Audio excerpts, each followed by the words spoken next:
Hello, hello, hello, everyone, and welcome to the show, the Nocturnal Nerdcast, Pop Culture in the Dark, where I'm literally in the dark. I think that's the new thing, is that I'm just actually in the dark because I got a new light and it doesn't seem to be doing much. So I guess that's what I'll be. I'll just be in the dark from now on. We have two guests here at start of the show. 3Dub, Creative Crusader, here next to me on camera tonight. And Darren, who just arrived, literally as the intro was ending. He went to get food. Which, by the way, I'm waiting for food. Let me show you guys something here. Ooh. So this has been, I'm in the Domino's tracker, right? It's really hard to see. It has been in quality check for 35 minutes. So That means it's still in the oven. yeah. Yeah. They're still making it, basically. However, do you want to know when I ordered my pizza? When? 10 o'clock. Wow. It's a while ago. So it's like an hour and a half that I've been waiting for it on a Thursday night. The reality is I could have just made something myself here at the house and I would have been okay with that. But I was like, I want to do stuff before the stream starts. It could be also that they're low on drivers, so they absolutely are, because I tried to call just a few minutes ago and no one picked up the phone. So whoever is cooking is probably also delivering, which means no one's there to answer the phone. They have to lock the door. I believe they're probably locking the door and then driving out to do the deliveries. That's what I think is actually happening. Maybe I can make this light brighter. Maybe that's what I can do. Is there any way to make it brighter? Is that too bright? Is that too bright? I think that might be too bright. There we go. But I love Domino's. I watched a video today and they were ranking fast food pizzas and Domino's got number one. I was like, all right. I feel good about that. All right, so a couple interesting things here.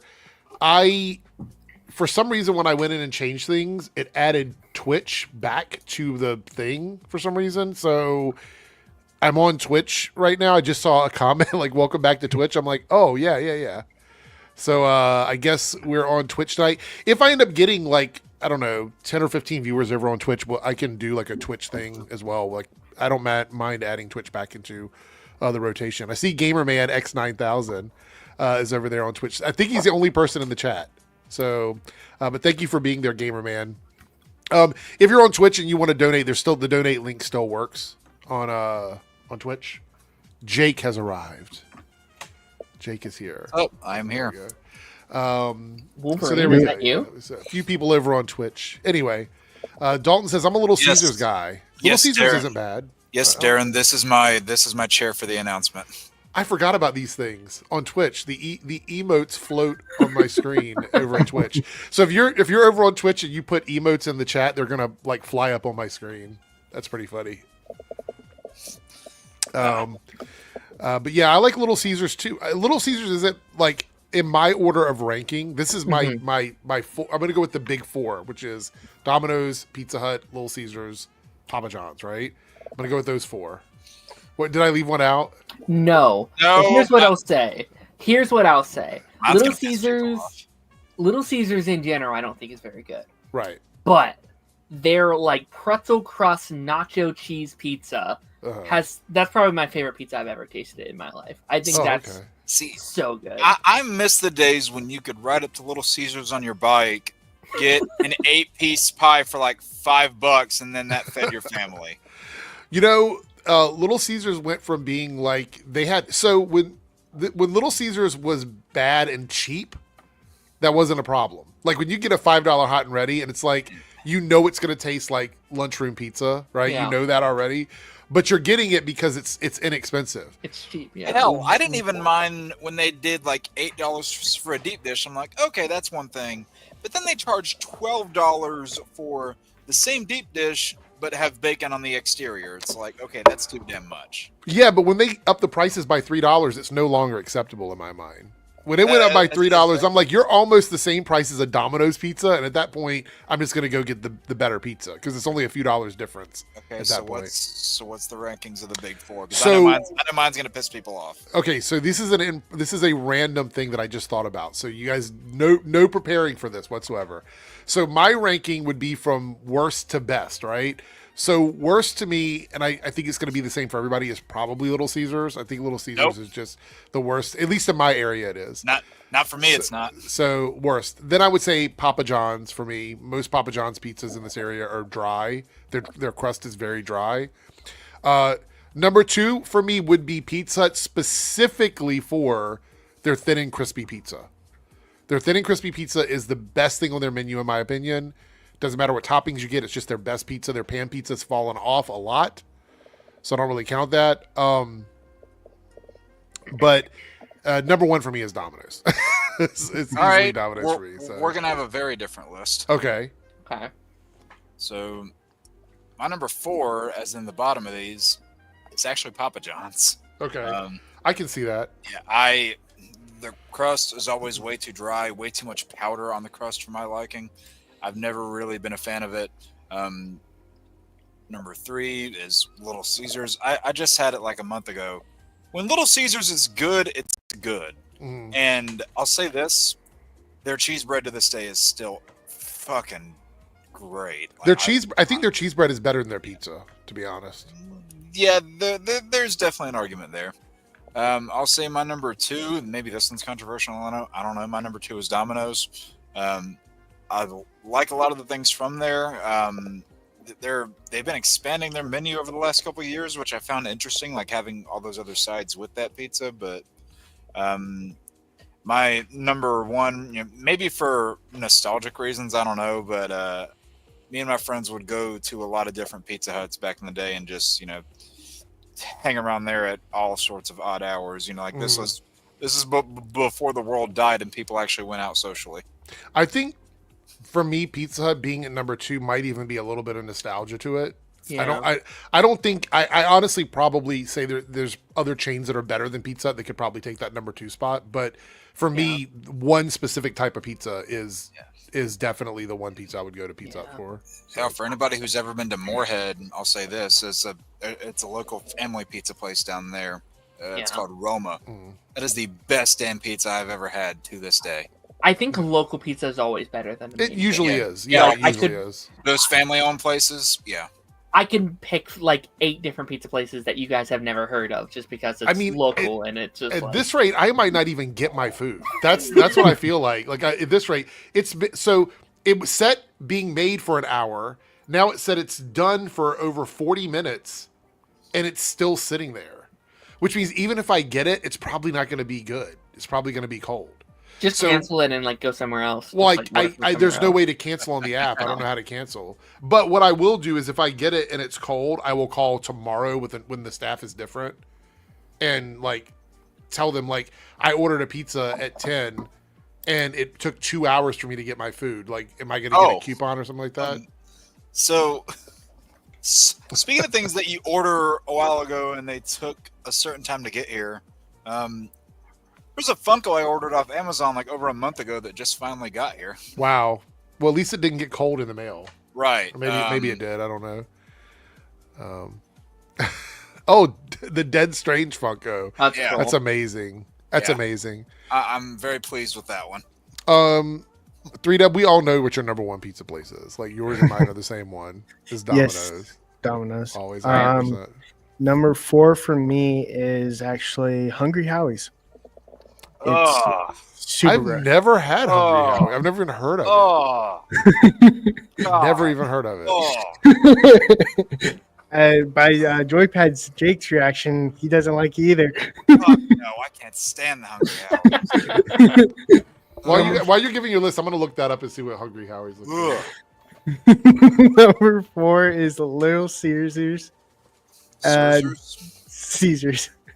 Number 3 for me is Pizza Hut. Number 2 is actually not supposed to be a fast food restaurant, yet it's still there's always pizza ready, and they're basically using their own store pizza, quality wise, really good quality. Yeah. And that's Sam's Club's market side pizza.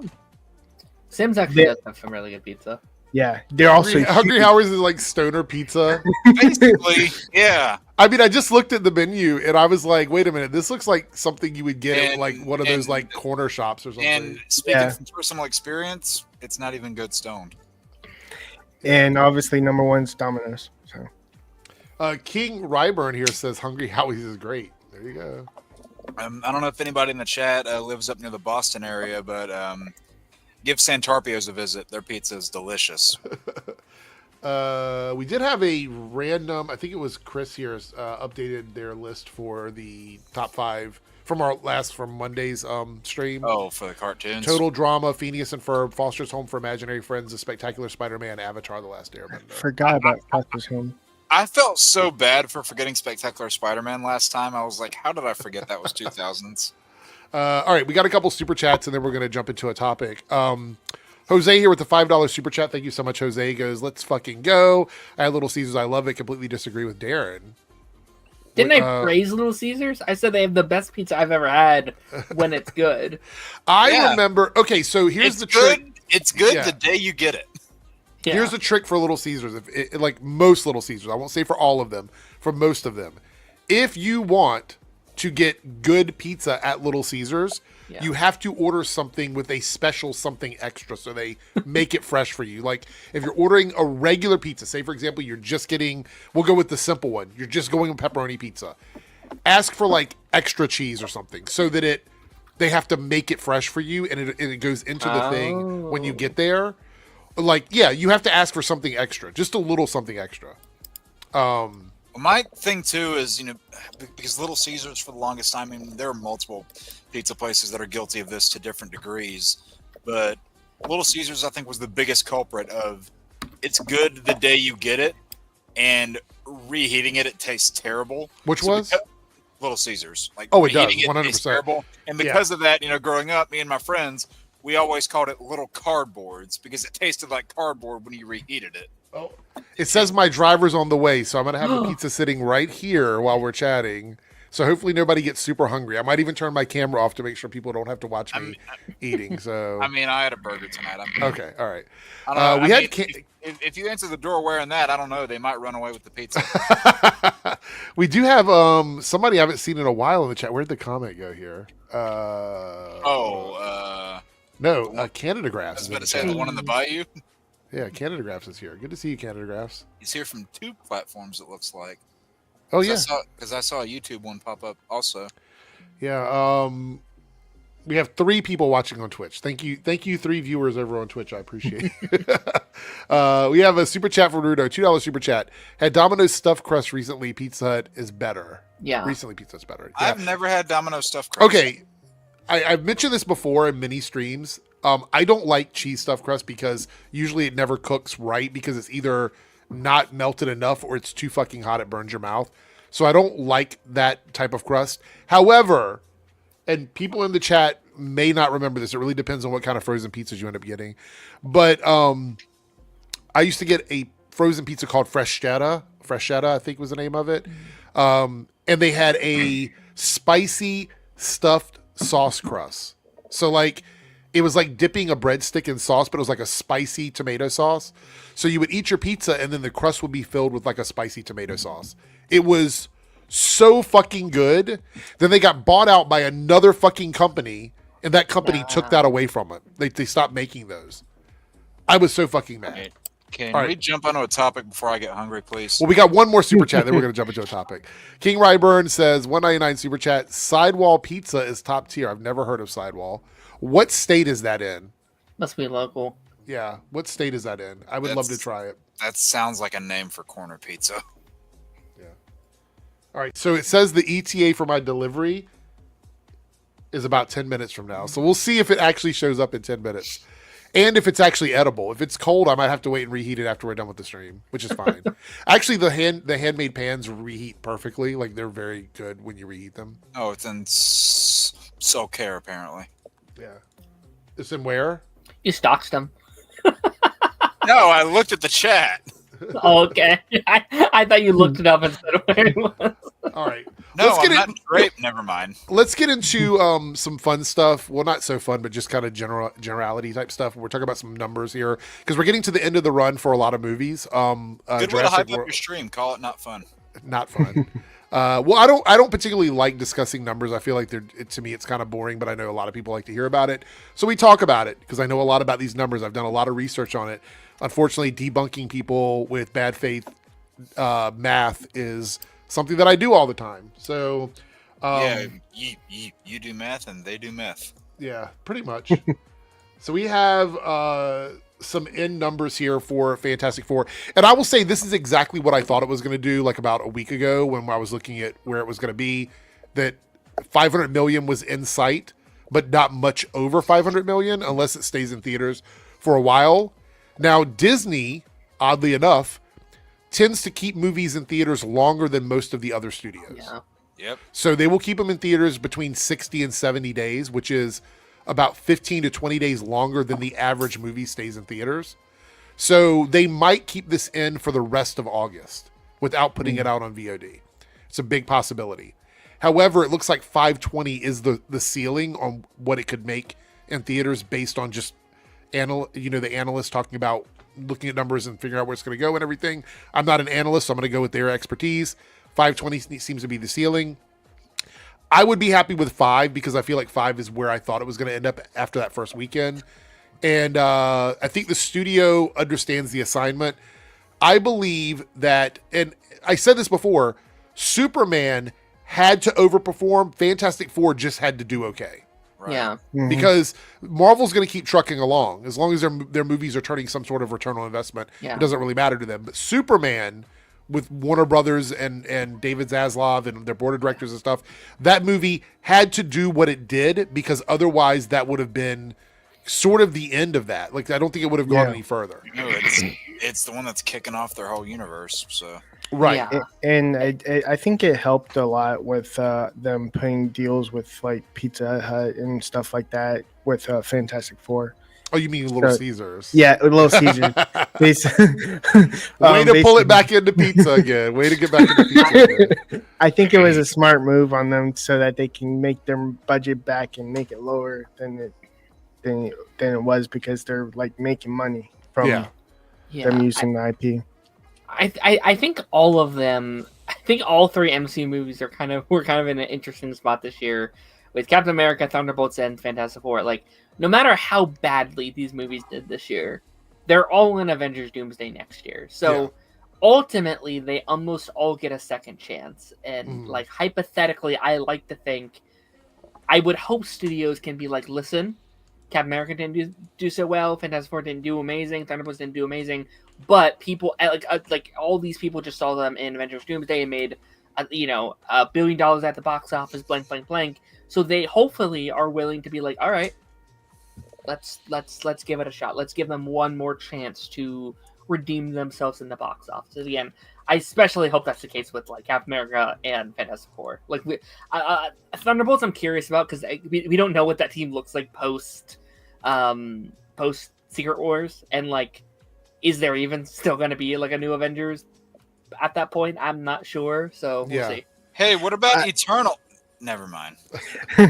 I always like if Fantastic Four was the only movie in July, I think it would have been like an 800, 900. Oh yeah, I actually think all 3 movies in July would have done better without either of them crossing over with each other. I think Jurassic World would have reached $1 billion.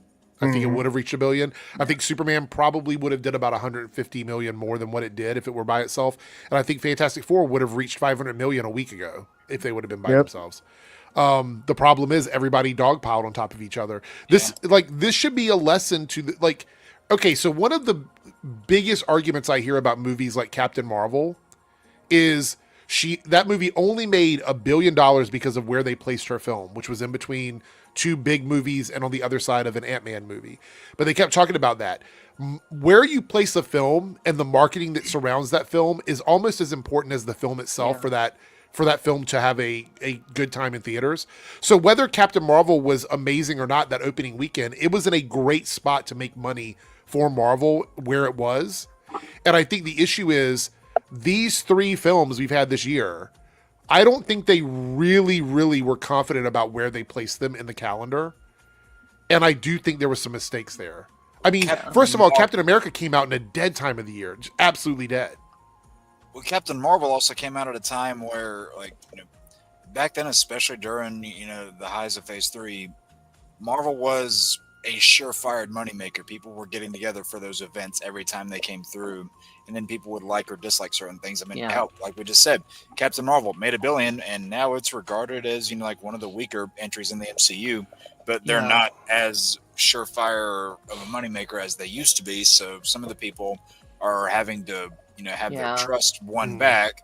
And Thunderbolts and Fantastic Four have started to do that, but there needs to be a little more to get to get back what you had. Yeah, I would say that also on the flip side of that, another movie that was placed strategically was Ant-Man and the Wasp, and that didn't make good money. Yes.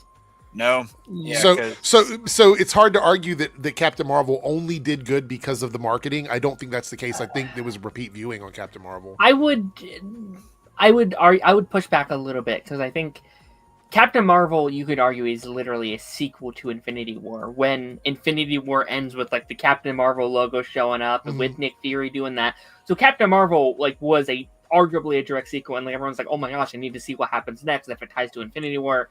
The marketing for Ant-Man felt so standalone. Like that movie was very much like you kind of knew the exact movie you're going to get before you saw it. Yeah. And there is a difference of the second installment in, I'm not going to say a lackluster Marvel movie because I know it has its audience, but it didn't have a massive, huge audience. For Captain Marvel with this brand new character, people have been wanting to see this Superman-esque character at the time, which was a very highly fan-casted actress to play Captain Marvel. That was before all the stuff started rambling out about Brie Larson and blah blah blah. So I think Captain Marvel had a lot leaning on it comparatively. It also had a lot of negative press around it, though. You remember the big campaign against Brie Larson online? There was a massive hate campaign against her. I feel like a lot of it happened right after, though, didn't it? No, a lot of it was before. But on top of that, a movie doesn't reach $1 billion without repeat viewings either. We know that movies can't reach $1 billion unless people are going back and seeing it more than once. So if the movie was just a bad movie that was advertised well, it wouldn't have reached $1 billion. That just doesn't make any sense to me. The Jurassic World Dominion did that. Kidding. Did what? In what way? What do you mean? It made $1 billion with all those just bad repeat viewings. Well, but I think Jurassic World is a different thing for me. That's not the same situation. I wasn't being serious with that. No, I get it. But what I'm saying though is that yes, Darren, you are right in some degree that they did give a direct lineup to Captain Marvel. But I would argue that what happens at the end of Ant-Man is equally as important for what happens in Endgame as it does in Captain Marvel. That's the only thing that's important for the next movie, though. Right, but my point being is that Ant-Man did not have a hate campaign against it, and it also wasn't a risky property because Captain Marvel was the first woman-led Marvel property, which was also a big risk. Ant-Man and the Wasp was a solid sequel to a movie that didn't do $1 billion but had a really strong following that people didn't see on repeat viewings. It only made $620 million in that era of Marvel, which is low in that era of Marvel. Yeah. We would have got Black Widow as the first female-led one, but, a series of emails had to go out about how female-led comic movies wouldn't be profitable. True. All right, so let's move on with some more Marvel news here. Screen Rant here sourcing the Variety article, which we're not going to read the whole article tonight. It's a lot. I went through it. I was like, we can't read all this. Which MC movie would you rather have released in 2028? These are the three options based on the actual information available, which is either Black Panther 3 with Ryan Coogler, Fantastic Four 2, which I highly doubt, or Blade. Which one of these three are we hoping for in 2028? I mean, assuming this one doesn't come out before then, I was going to say the third Strange, assuming it doesn't come out before that. Well, I think this is counting the Curveball movie, the one that we don't know about other than that. I think there's an additional film that's supposed to be out there. I think Strange 3 will be absolutely 27, right? Yeah. I think that'll be somewhere 27. I mean, I kind of agree. I'm going to take out Fantastic Four just because I want the cast to have a break because they will have basically done Fantastic Four, Doomsday, and Secret Wars back to back. I assume they're Secret Wars back to back to back. Yeah. Again, it depends because I could see Black Panther 3 and Blade being 28. Like, we don't know the lineup of that yet. What? So which? What in the world? Something just fell. Well, which one would you rather? Like, if you had an option to buy a golden ticket to one of these 3 movies in 2028, which golden ticket are you buying? Black Panther 3 personally, because Okay. I have like investment in that franchise. I mean, you know, above all of those, I still want X-Men to be the first movie of I this agree. new saga. Like, I think that would be a great way to start it. And then, like, honestly, like, that would be actually pretty solid, like, first start of like X-Men followed by Blade followed by Black Panther 3. That's a really solid start. I think that's a really good new start to the phase. But out of these options, I'd say Blade. But you know, Darren, he started speaking my language. I would want X-Men to be the thing that. Yeah, X-Men first. Yeah.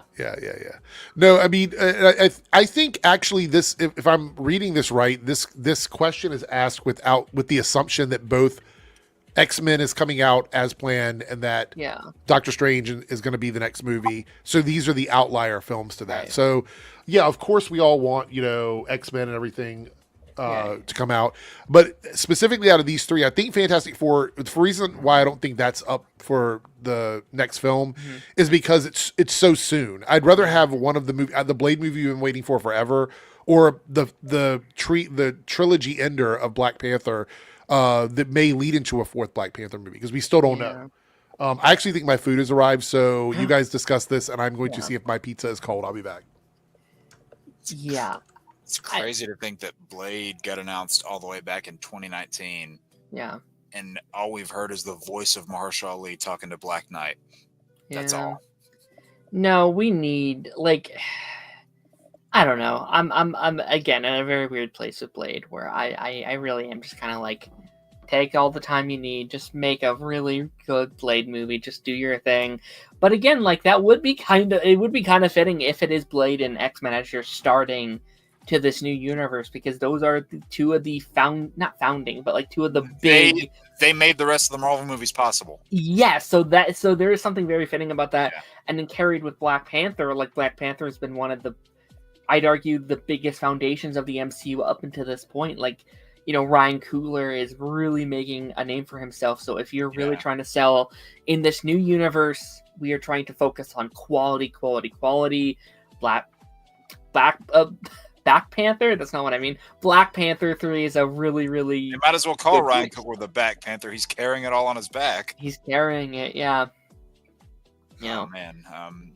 You know, I think I'm going to co-sign that. You know, like, have Blade and X-Men be the things that started. And I think I've even thrown this question at you before, because I think you and I talked about it on Pipeline, is, like, if hypothetically Blade is the thing that starts phase, what the hell are they on? That'd be 7. 7. Jesus. If that would be the thing that starts phase 7, and if phase 7 is the start of a mutant saga, which I personally don't know if they need to really do saga long stories anymore, but that's besides the point. How does Blade fit into the mutant saga? That's my thing. It's the same exact thing with Black Widow being the first movie in the multiverse saga, yet it doesn't relate to it at all. It would be that same sort of thing. And honestly, and I think you and I even talked about this like a day or two ago, Far From Home would have been a way better start to the multiverse saga. It would. They drop hints of the multiverse, and he's like, oh, I'm from this other Earth. Obviously, he's lying. But the movie ends, and the next Spider-Man movie that follows it breaks open the multiverse. So that would have been a way better way to start that. But we'll see how Blade fits into this, if they even know how he is. Yeah. I heard someone say this week that they think that, like, Black Panther 3 should, like, end the saga. That they should have into what saga? Like the multiverse saga, like have it be the final installment of the saga. What? And the only way I can accept that I'd be like, okay, is if a multiverse plays a role in the future of that world, right? Like if it's just like hypothetically, it's like a T'Challa from another world coming over and he's our main one. I don't want that. I don't think that they should do that. But just hypothetically, because I know people are like, we need that. That's what we want. I mean, they've already got the Prince T'Challa, so I'm fine. I'm fine with. I personally don't think Shuri should get that taken away from her anytime soon. no. But I like have it to where there's like a split. Like she is the Black Panther and M'Baku is the king. Yeah. Yeah. I'd be completely fine with that. So was your order wrong? No, it's right. It's not hot though. It's not super cold, but it's not hot. Okay. So I will probably just reheat some of it later. But it's the proper order. It just took literally 2 hours to get here, and the Domino's is 5 minutes away from my house. Mm-hmm. So I actually could have gone and picked it up, but well before the stream started if I known it was going to take this long. Did you get like a discount? Did you say like, listen, it's 2 hours late? Well, they left before I got to the door. Aww. They just left it at the door. So I'm gonna call tomorrow though. It better taste like heaven in that box. I mean, it's not bad, but it's not nothing. They're like, I don't want to deal with an angry customer. Bye. Right. No, that's probably. You know what? That's probably what he's doing. He's probably running around and just dropping them off as quickly as he can, so he doesn't have to like talk to anybody. Let's see. Let me see. I had something else here. Where is it at? Hey, Darren. While you're waiting for this Blade movie to come out, you could watch the other ones. I need to. I need to make a point to like, all right, let's actually watch. Did we talk about this announcement about the Superman thing? I don't remember if we did or not. The Superman saga? Yeah. No, that just came out last night. Oh, is that where he says this like isn't quote unquote Superman 2? Yeah, let's see. I actually haven't seen this interview, but it does say the announcement for Superman saga. So let's hear what it says. I've already finished the treatment for the next story in what I'll call the Superman saga. The treatment's done, which means a very, very worked out treatment, and I'm working on that, and hopefully going into production on that. Not too far away from today. But I've already finished the treatment. So my question is, what does this mean? The Superman saga, like, what does that mean to anybody? Within your Gods and Monsters chapter, it's like you're doing a saga within a saga of sorts. I mean, like, my question is, it's not a direct sequel to Superman, obviously. So we're going to see like a super family movie. We did talk about that a little bit. So we're going to see like a super family movie. But like, what overall do we think about this in terms of the direction after the success of the first Superman movie? Like, how do we feel about it? Well, I feel like people are kind of sleeping on exactly what he says now. It seems like a script at least is done for a Superman sequel, and they want to begin production soon. That is crazy stuff. Like the movie isn't even out of theaters yet, and we're already going potentially into production soon. That's insanity. See, I'm thinking it's going to be a shared sequel between Superman and Supergirl. 100%. Yeah. But again, like Supergirl just like ended filming like a couple months ago. So again, like this is insane work. I think very, very good. Like this is this is something that's very comparatively to the MCU, and I don't like comparing the two because again we can love them all. But like when you have to wait seven years for a Shang-Chi sequel, and then in just a scope of like 3 years we can get Superman, Supergirl, and what could potentially be a sequel to both. Yeah, that is insane.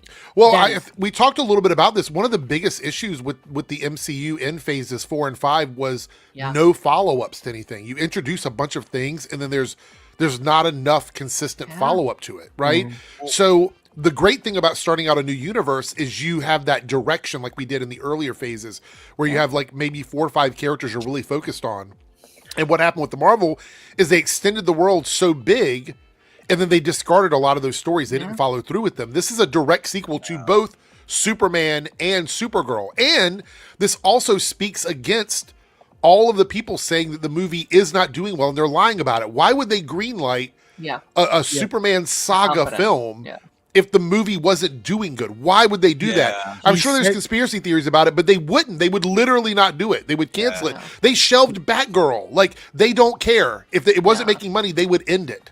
I called somebody out on that for Facebook today because it's somebody who has to be a fucking, in their feelings fan, and they go, oh, Superman's not going to beat shit from Marvel. And I respond and I go, oh, what an odd thing to say considering it's beating Fantastic Four right now. I don't care what movie beats the other movie, but I'm just saying, What an odd thing to say when that is currently what's happening.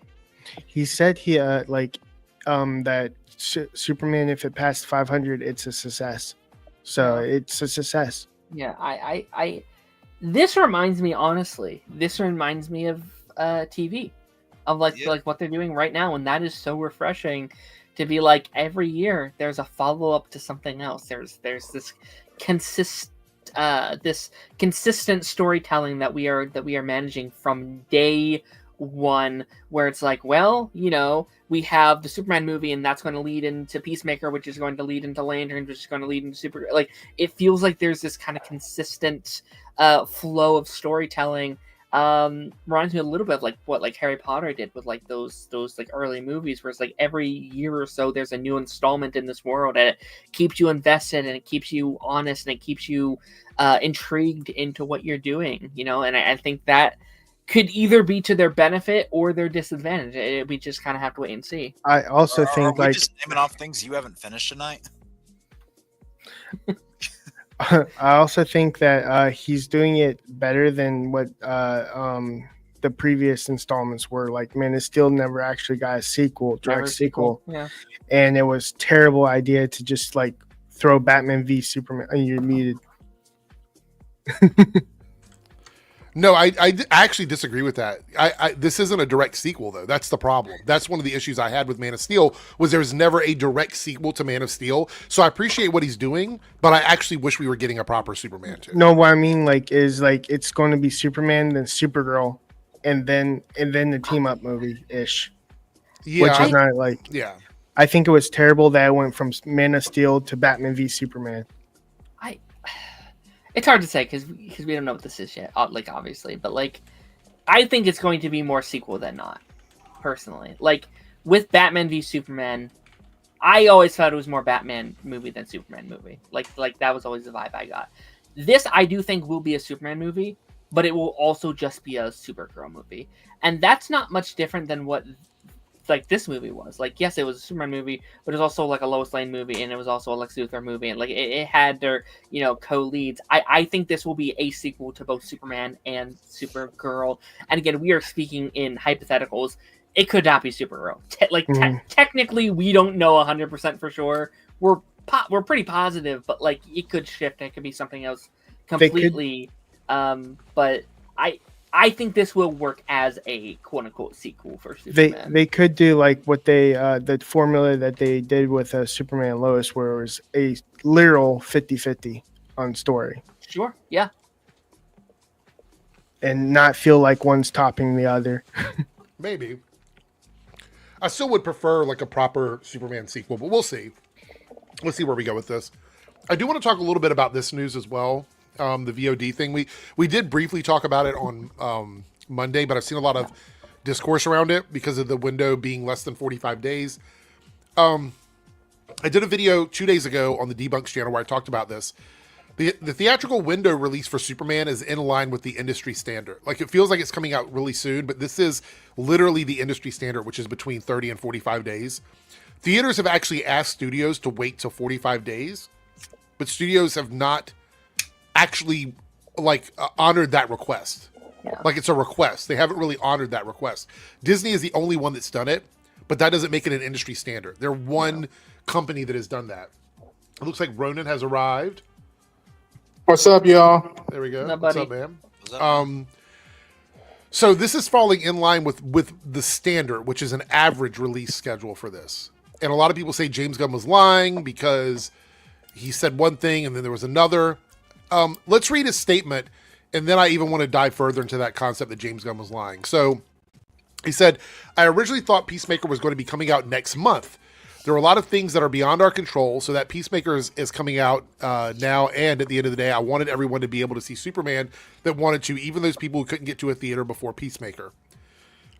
I don't 100% believe this necessarily, because James Gunn and Peter Safran don't control the release dates or how films are released or TV shows are released. There's an entire department at Warner Brothers that handles that. Matter of fact, I looked up the name. The guy's the head of the distribution is for Global is Jeff Goldstein, and their marketing boss is Josh Goldstein. I know it sounds like the same person, but it's two different people. They're the ones that control when things come out and when they are released globally and on the direct video streaming system. So yes, James Gunn can have meetings with them and stuff, but it's not his decision. This is why when he says, I thought Peacemaker was going to come out next month, he doesn't control that. Warner Brothers controls that. That department controls that. So people are like, oh, James Gunn was lying. He wasn't lying if he was given different information and then the information changed. That's not him. He doesn't make that call. That is done by Warner Brothers. Again, they have an entire department that runs distribution. James Gunn and Peter Safran are not head of the distribution department for theaters or TV shows. Yeah. So it does suck. I wish the movie would get a little more time in theaters, but they think it's in their best interest, or Warner Brothers thinks it's in the best interest to put the movie out early on streaming because that's what they believe. And this is an epidemic within Hollywood. This is something that the studios have a problem they've created for themselves. So any thoughts on this? Yeah, I mean, I have multiple thoughts. I mean, first of all, I think people kind of freak out when they hear it goes on VOD.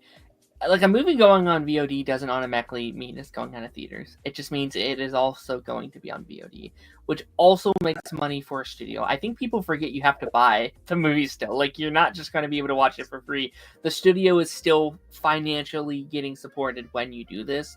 But yeah, no, like, I think I talked about this. I think I talked about this on Monday, or it could have been like a different show I was on. I don't know.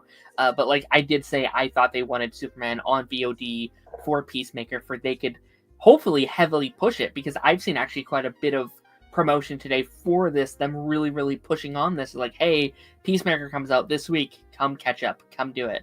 But, and again, I think we talked about this on Monday, I would have preferred if you just pushed back Peacemaker. I think that's the better strategy. Have Peacemaker come out maybe like mid-September or something. Because there's honestly a lot less shows in September than there is in August. So like, push that a couple of weeks. Let Superman have a couple more weeks to kind of gain through money, because there's not a lot in theaters right now. So I think they could have gained a couple more dollars and then do this like VOD thing. Like, all right, you can go buy it digitally and stuff like that.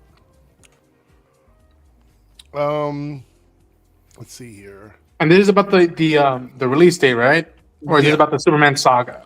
No, this is about the release date of the film coming out VOD. before the 45-day mark. Yeah. I get where his mindset's at, and I know that he can't control everything during the release date. I get that, and I get the mindset. Like, I want people to watch Superman before Peacemaker, but you guys don't know how much I'm a fan I am of him. But I don't shy away from stuff that I'm not 100% of, with choices of him, that he does have some semblance of say. And I'm like, wait a minute. I thought the whole point was that, like, you don't have to have seen Superman to get Peacemaker. If you watch both, it's a plus, but you don't have to have seen Superman in order to get Peacemaker. That's a good fucking point, Ronan. I didn't even think about that. That's a good point. Yeah. That's a really good point. That was kept bothering above my head. I'm like, wait a minute. This is sort of the thing we're supposed to go against, right? Not relying on like connecting the Legos. The whole point is that like each piece is its own Lego set, and then when you put it together, it becomes a badass one set. That's it feels ironic at this point, this strategy. And again, I don't know if he was held at gunpoint and whatnot, but I'm like, James, what are we doing? This, because again, I know some people don't want to go to the cinemas. I know that's a tragic truth that I hear nowadays. But equally enough, there are people who do want to go see it at the cinemas, and perhaps weren't comfortable seeing it in the big masses. Why not? But probably want to see it now when it's not as hyped up within those initial first few weeks. And it's like, all right, this is also killing the potential of the cinematic experience. But also it's a contrast of, the cinemas are still charging people almost $20 a pop to go see a movie. And regardless of how I feel about the film, I think it's still worth price of admission. Worth of a price of admission, but definitely worth seeing on the big screen. There's something different of seeing this dude fly in the big screen that isn't palpable when I own it on Blu-ray. It'll still feel cool, but not as unique and as all like when I watched it in the IMAX theater specifically. And there's, again, seeing, Lois trying to solve this case, seeing the Justice Gang floating in space. That's something that, like, on the biggest, unless you're rich, filthy rich, and you have a big ass screen TV, you will only be able to experience that magnitude of those giants, those figures in the cinema. And I feel like this is it feels like a backward move. And I don't know. If I had the chance to talk to James, yeah, I would fanboy, but I was also tough these unique questions like, well, wait a minute, doesn't this feel like, an it's old homework, strategy, right? an It's old homework, playbook? which is what he didn't want to do. Like he said, he wanted to stay away from homework. Technically, you could call this homework if he's saying you should watch this before you watch Peacemaker. You know what I mean? I'm just saying. I am curious because I've heard from people that have seen the episodes already, and they've said it feels very self-contained. It feels like its own little thing, but there are going to be things that you need to, or not need to, but maybe want to know. It's like you can enjoy the puzzle without all the pieces, but maybe you might not get as much enjoyment out of it without every single piece, if that kind of makes sense. But no, I definitely think you're right, though, Ronan. Like, I'm very fascinated to see, because he said, like, this is going to set up the DCU going forward. That, like, this will be, this and Lanterns are going to be, like, setting up for what the DC universe is going to be shaping up to be. It's like, okay, so people do have to watch Peacemaker. Not even just one show, 2 seasons of a show, because you can't watch this without season 1. But Peacemaker is also rated R. It is? Yeah. So it's got a red band trailer. Yeah. Actually, I was gonna watch that one, but then I'm like, YouTube will probably block the stream if we watch the red band trailer. But you've had enough streams banned lately. Yeah, I don't know about that one. Last thing I want to say before we move on, though, is I just double checked, and it looks like in 2024. Remember how I used to say it was like 30 to 50 million added to the box office for films on VOD now? It's actually gone up. 50 million is the low bar now. VOD adds at the low end 50 million to a movie when it goes to early access to their box office. So the high end is 100 million.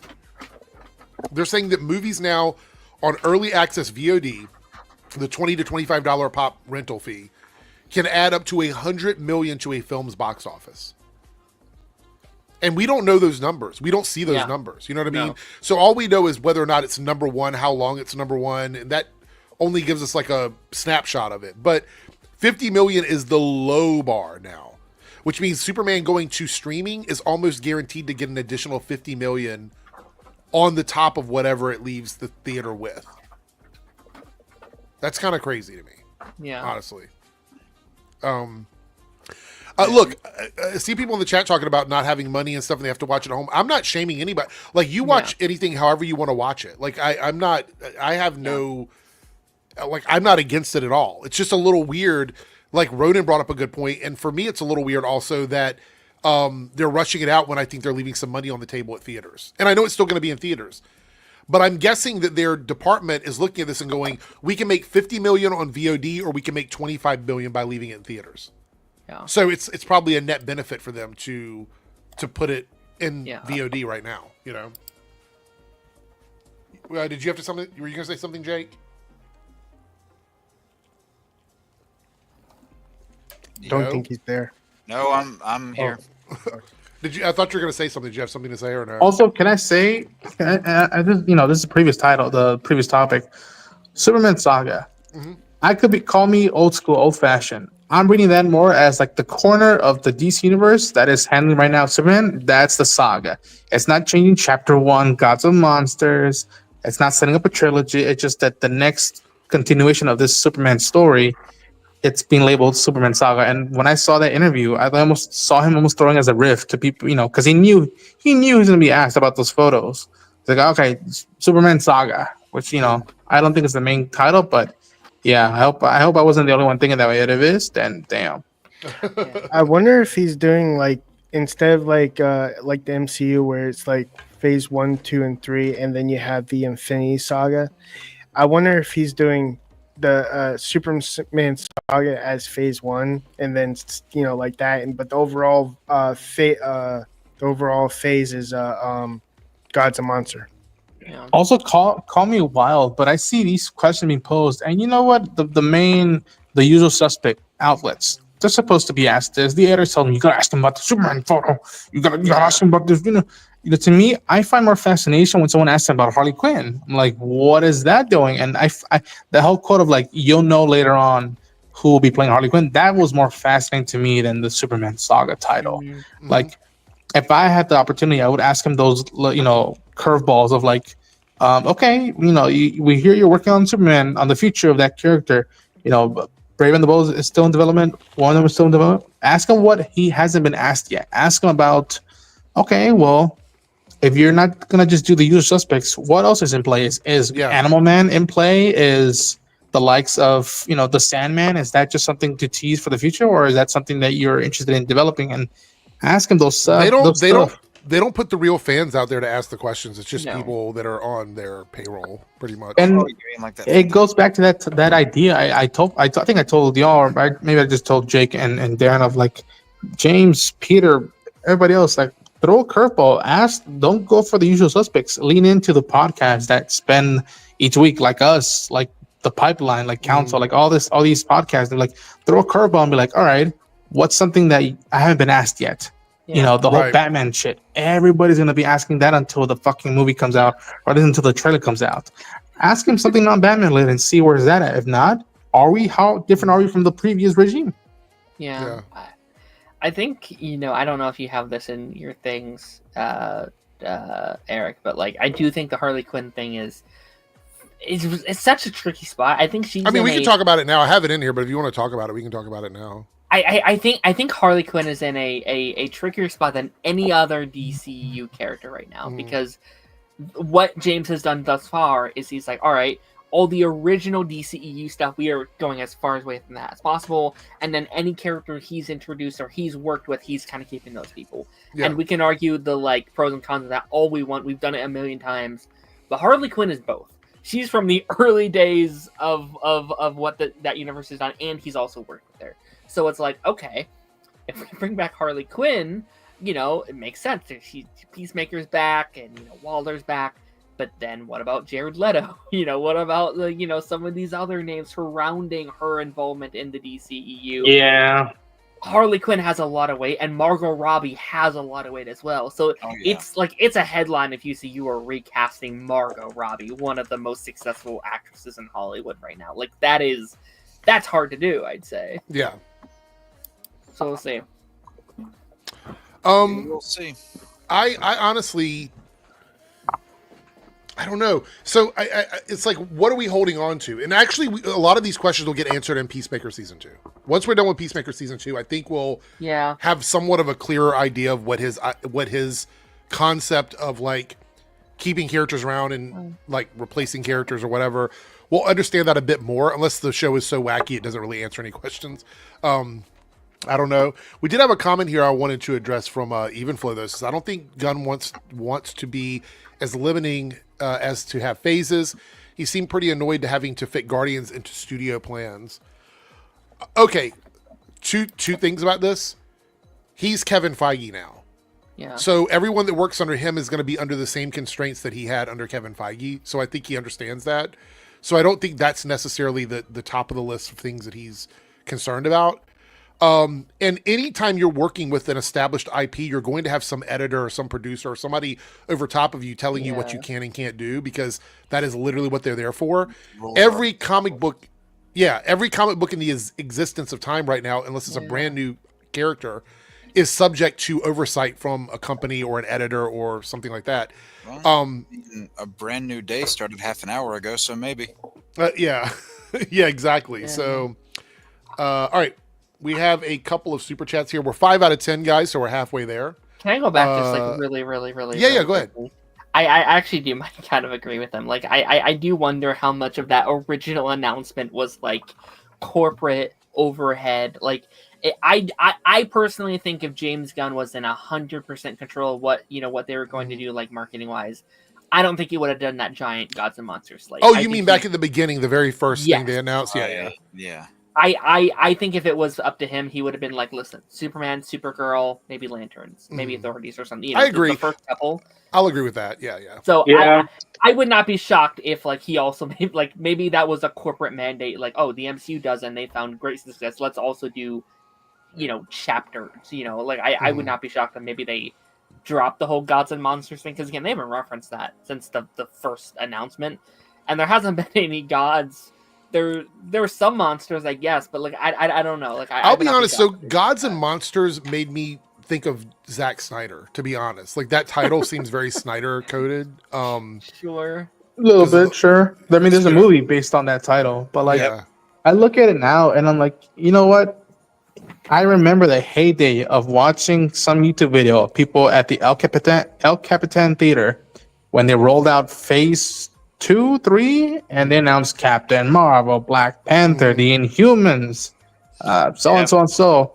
And it took a while till we got to the Captain Marvel movie, and the Inhumans movie never happened. So they did that whole slate announcement, and I'm hoping they don't do something that big to that degree again, because you know, I mean, a lot of those movies that did happen on there did eventually happen. Dates got shifted around. That's one thing, but like Ronan said, the Inhumans movie didn't even come out. Got made into that show. I don't want to talk about it anymore. But I think. They, especially in recent years, you know, you've seen where they're getting a little too big for their britches. So it's like, just, you know, if you build this, if you build out your story, and if you really give your all to one thing at a time, while thinking in the back of your mind, it's like, where is this going? If you really give it all there, then it's gonna feel a lot more cohesive and earned, and that all of these projects are actually collectively about something. Because I mean, you know, you can give Brave New World all the criticism you want, but I'd say it's the MCU film that's felt the most like an MCU film since probably Endgame. No, it has 100%. Actually, after I came back from seeing it, I said that this is what everybody was asking for again, and they gave it to people, and people still didn't want it. It's like they tried to placate to the people who had been complaining the loudest, and they didn't show up for the movie. So they can eat it too.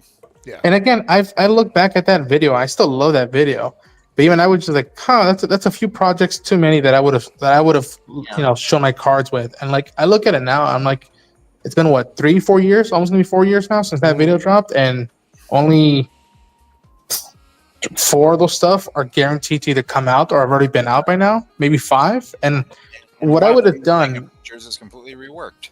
Yeah, what I would have done if I was in his ear, if he bothered 2 cents of mine, I'm like, listen, every year on that date, just give us an update. Just give us an update on what's been worked on right now. Show us a photo. That's what DC Fandom was supposed to be, was their yearly like update to everything. I wish they stopped doing that. Back. So like now there's like we did 2 years of it, and both years they didn't have much to show off, right? It was, and now we have a lot to talk about, and they don't have it anymore. Yeah. And again, I you know, I told you already how I felt about like the Peacemaker panel, which is it was fun. It's cool to see some of those clips early on, but like it would have been such an impact to not make big announcements, not tease the future, but just set the tone of like John Cena and the whole Peacemaker cast is there, and then lo and behold, you know, thank you all. Hope you're just as pumped for the future of DC as we are, and then lo and behold, you see some steps walking down the side, and there's David Cornsweet, Millie Alcock on one side, and then you see, I'm blanking on the actors' names already, but like you see Mr. Terrific, you see Hawkgirl, you see Guy Gardner on the right. People going, oh, what does this mean? It's just like, this is not saying nothing, just saying that we're all part of this universe, and let's look for a brighter future. And just end it like that. We'll see y'all next time, and boom, would have been enough. All right, so I want to do a shout out here for Naruto, $2 super chat, who's reminding us that 100 Nerdcast episodes will be on Monday. Like that's our 100th episode. I think 3Dub mentioned this last stream, didn't you? 3Dub? Yeah. No, I mentioned it on Discord. Oh, okay, all right. So yeah, it's 100 episodes on Monday. I've got something special planned, but I don't want to say what it is. You guys will just have to show up and see it on Monday. But shout out to Naruto for his $2 super chat. We have from Cameron here, a $5 super chat. Have you seen that Danielle Panabaker said that actors were paid less for the Arrowverse crossover, and if they speak up about it, they were written out? Yeah, she was on Rosenbaum's podcast. Yeah, that doesn't really surprise me, only because of the logistics of how they did it. I'm not saying that makes it right, but apparently in order to make these things work, people had to like ride in a car over to the set, film their scene, then ride back to do stuff on their own show, and it was a lot of stuff happening. Yeah. So I would like to believe that it was an oversight, but it sounds to me like there was somebody, I don't know which person it was, probably, was it Greg Berlanti at that point? I don't know. Yeah. Telling them that they had to take less money. It was probably some weird math thing where it's like, you were only in 3.5 minutes of the episode, so you only get this amount of money or something stupid like that.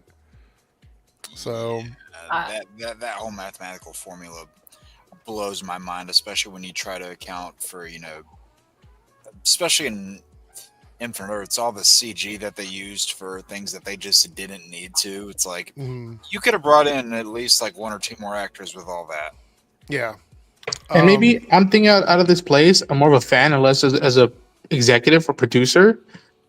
And I'm like, if you're paying them that much, how enthusiastic they're going to be to show up on that set? Because that, like, as good as a show, each show might be on their own in their heyday. You could I could presume, and again, someone who didn't follow too deep, maybe when they hinted at a crossover or a guest appearance of another superhero, maybe the ratings went up higher than usual. Maybe there was more eyes on it. Maybe the social media interaction would blow up more than they would usually.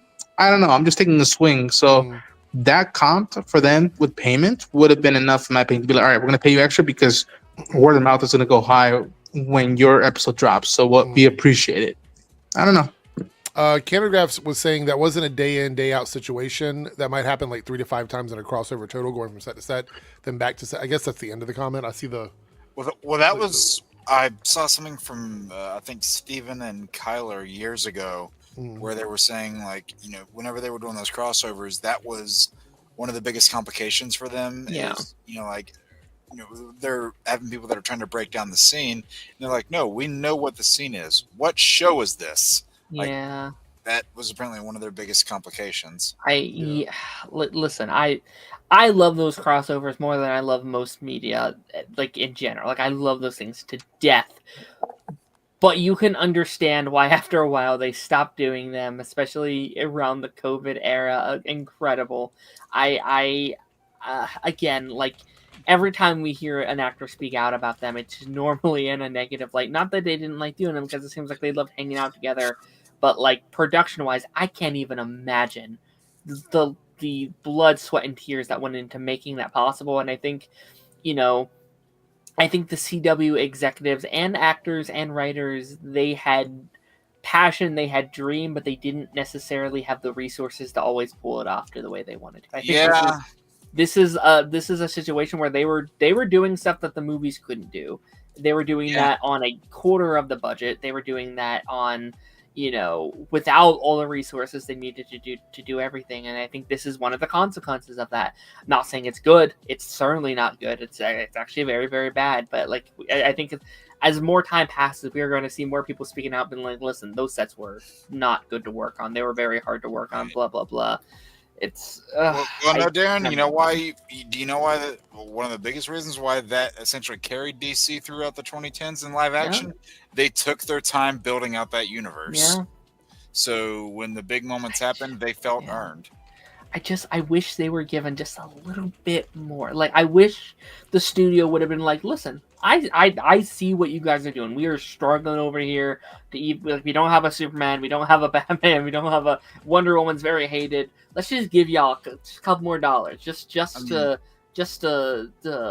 like spread a limelight on DC as a brand, because you guys are the only people doing it right now. I mean, the fact that we got all these people on the same screen is crazy. Yeah.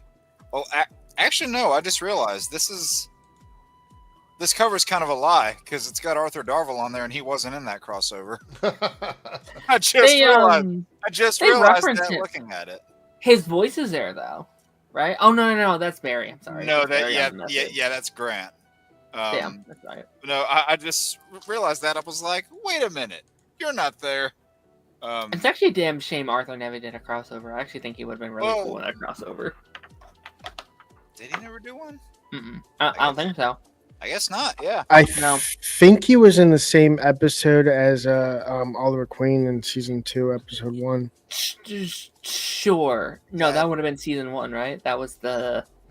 No, it was when the metal guy Citizen Steel first appeared. That wasn't a crossover though. That was just. Well, I mean, like, he appeared in it.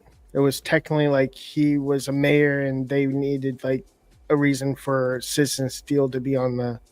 What Darren's getting at is that it wasn't a crossover event.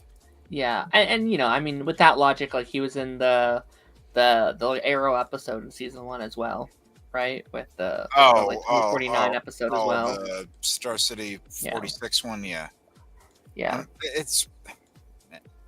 That's a whole nother can of worms. I don't want to go into the weeds with that right now, but man, I love that episode. No, I love that episode too. Right, fucking fine. No, I love that episode too.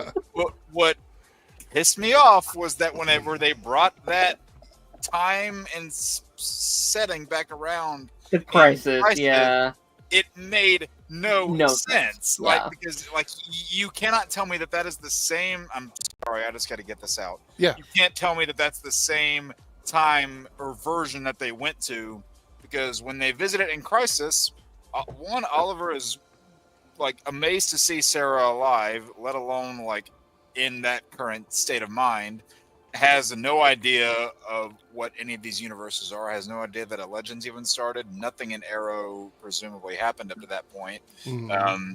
And he's also a lot younger than when you saw him back in Legends. So like, if that was the fact that they tried to say that was the same thing, it just made no sense. I love that scene, but I think that probably should have been cut. I probably would have cut that for scenes with our own Oliver Queen instead. Right, because like, what did that do to the story? It didn't. It didn't do anything. I remember we had a lot of theories. I was like, okay, it was actually that Oliver Queen that sacrificed himself, and our Oliver is still alive over here. No. Yeah, no. And you know, as cool as this was, I wish we could have seen Connor as Green Arrow more than just one episode. Yeah. Darren's like, fuck that hat. All right, so Darren, you said this was this for the conversation earlier? I'm sorry, I just saw this.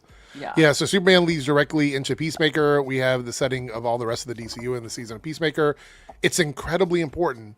So my issue with this is Superman is clearly a family movie, but then Peacemaker is literally a rated R, like full on rated R TV show, and you expect people to watch that to get the establishment of the rest of the universe? Well, I mean, it's kind of the same thing with, Creature Commandos. It did more world building than Superman did. I just feel like this is going back to what Ronan was talking about how things were supposed to be loosely connected, not directly connected. It was supposed to be like Star Wars, not like the MCU. That's James's statement, is that he wants, these projects to be able to be digested individually. And I'm like, if that's your goal, then why are these all part of a shared thing? But I mean, that's the thing. That was one of the things that I said I liked about the concept of what he was doing back when we first talked about this, was that it was sort of like this different shared universe, I guess, in that way. I have to. I guess I just have to see what this, like, what he means by that first before I can throw stones, because I do think it needs to act more as like a DLC, right? As like, if you want more, watch Peacemaker, but you don't have to watch Peacemaker to enjoy. Can you imagine? But can you imagine though? Look, I'm gonna watch every fucking thing because that's how I roll. Doesn't matter, Marvel, DC, I'm watching all of it. Yeah. But let's take us out of the equation, because we are the outliers. We're not the largest portion of people that consume this media. Literally, the largest portion is the general audience, right? Imagine if Peacemaker establishes everything we need to know about how these characters function in this multiverse, in this new DC universe.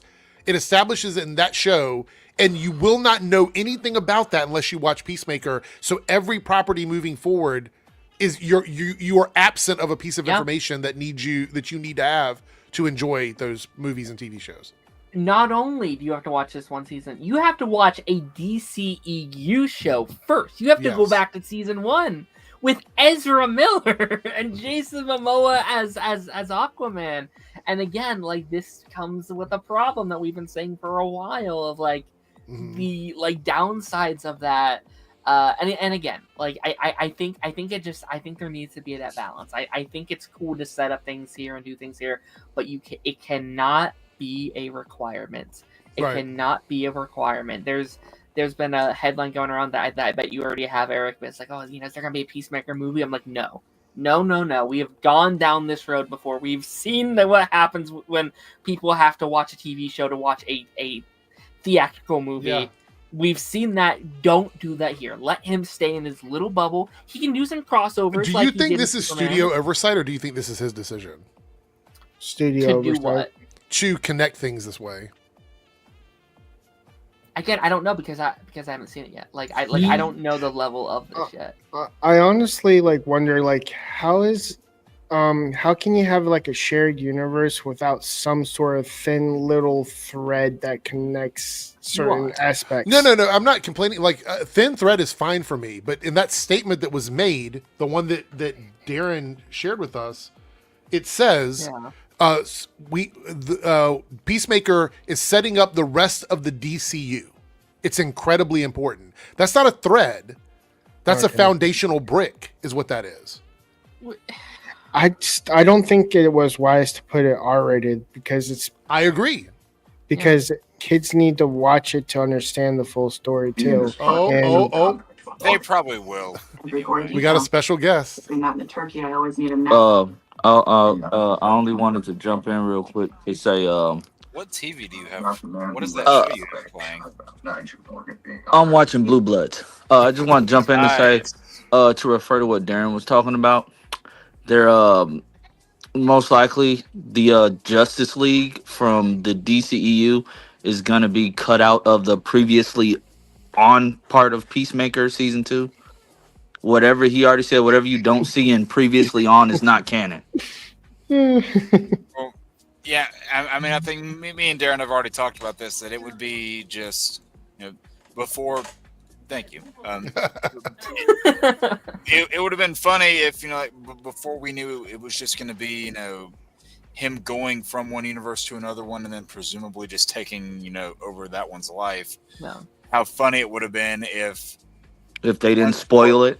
Once we're a few years into DCU and we have our own Aquaman and Flash, if they retroactively go back and place those actors in that scene, that would be hilarious. That'd be so good. I just think it was dumb to tell us that beforehand, but I guess he wants, since he's chronically online, he wants to avoid stuff. I don't know. It's the reason why some folks have said, okay, James, we get it. You want to control the narrative and make sure that people aren't throwing out lies or stuff like that. But this is also the cost of you're on, for the most part, on socials, and usually CEOs aren't on socials. Yeah.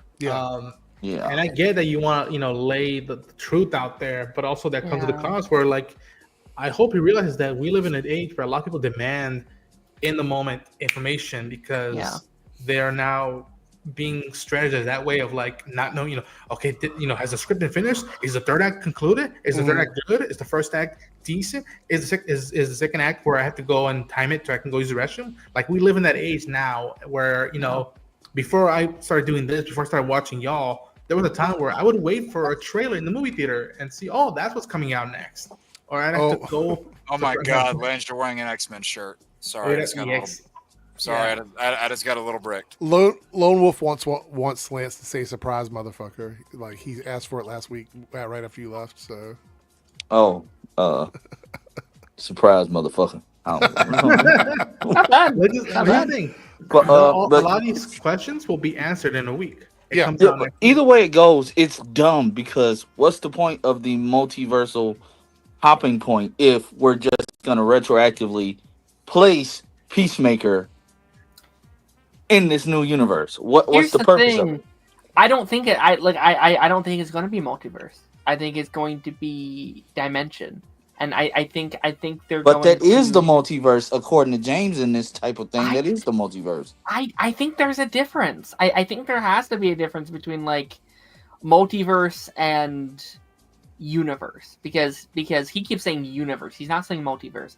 And I think it might be the equivalent of Ronan's not going to get this, and I'm so sorry. But Superman and Lois did the Mirrorverse, where it's this is a universe within our universe. it's not like going within the multiverse to like Flash or Arrow or Well, because didn't they Stargirl. refer in Superman to his prison as a pocket dimension? Yes. Yeah. So, do I get it? Do I not get it? Have you seen anything, Ronan, or no? Let's just say that in about 12 hours, you may or may not know that answer to your question. oh, Interesting. okay. In about 12 hours, you may or may not see something from me related to the toilet helmet. You may, who knows? You may or may not see that. Again, the DC Universe future, anything can happen, even here in YouTube. So, Well, Ronan, pretty soon I'll be getting screeners, so I'll be able to talk to you about that stuff.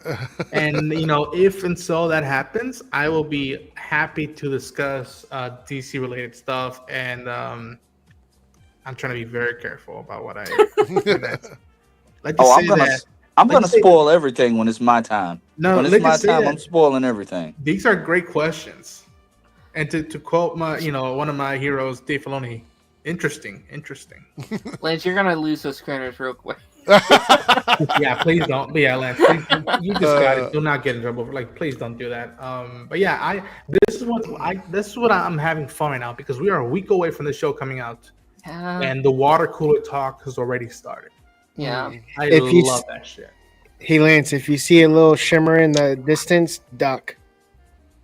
Yeah. All right.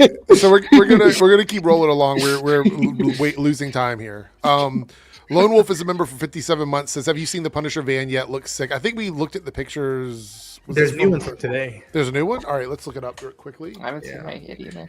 And when I saw it, I thought of Jake because the past week he's just like, give me that van. And I was campaigning for the battle van, man. Come on. We get the van. We get him pointing a gun directly at Peter's face. I was like, holy shit, they're shooting this in the public. All right. Is this the right shot here? Right here? It's one of the shots, but yeah. That's it sitting in like the holding lot or whatever they call it. That's another shot, but Yeah, there's one more. I think this might be the other one right here. Yeah. I don't want to show too much about this because I don't know if this is like allowed or not, but I do like that you can see the Punisher logo here on the hood. That's pretty cool. I remember that from my childhood, y'all. That was Spider-Man TAS, man. Yep. Like I just seen him one time in this movie. Just say battle van in the command one time. That's all I'm asking. King of Lesbia swinging in as a member for 28 months, posting, could we see a Green Arrow movie from Gunn? I hear he likes Green Arrow. Yeah. So I think Green Arrow would have been a big no in Zack Snyder's universe. Mm-hmm. I think a Green Arrow movie might not be a thing, but a Green Arrow TV show could possibly be a thing. Where have I heard that before? Starring Stephen Amell. I actually disagree completely, to be honest. Why is that? Why do you think I don't think they would do another TV show. The same way that I don't think they would do another Flash. What have I been saying? At least live action wise. Unless it's Wally and not Barry. I actually think they would do a movie. I 100% think they would because it's like Green Arrow is right now after Arrow is a pretty recognizable figure in the DC world. I think it's cheap. I don't think they have to spend a whole lot of money on it. Exactly. They could do it for like 150 million, if not less. Probably less than that. I would say less than that. Probably. Yeah, I think that they're going to reserve movies for what they consider to be more likely hits than not hits. I think. I don't know if Green Arrow is in that bubble for them. It's also cheap to make too. Well, that's what Darren was saying. Yeah. Here's the thing. What have I been saying for the MCU, and also what I've been saying for DC? What I've been saying, guys. What have I dug recently that no one's talked about as much, and we should be seeing more of, is those specials. A Green Arrow special, I would totally be down with that. Yeah. What a bold move of DCU saying, guess what? We're gonna also not just rely on cinematic movies. We're gonna also do TV movies. And guess what? You can use those TV movies as just like, let's see. I agree with y'all. Arrow, I think, is more recognizable than Arrow thanks to that TV show. But let's see if even now people still want to see him and still want to have him on. Let's do a TV movie and let's get, I don't know, Charlie Hunnam or whoever the hell they were thinking of in the back in the day of get a Green Arrow with the goatee and lean into there's another billionaire, but guess what? He's also wearing tights. Hell, I've said this, after this guy's contract is done with Marvel, get Wyatt Russell to play Oliver Queen. And you know what? You know what you would do? You put him in a TV movie.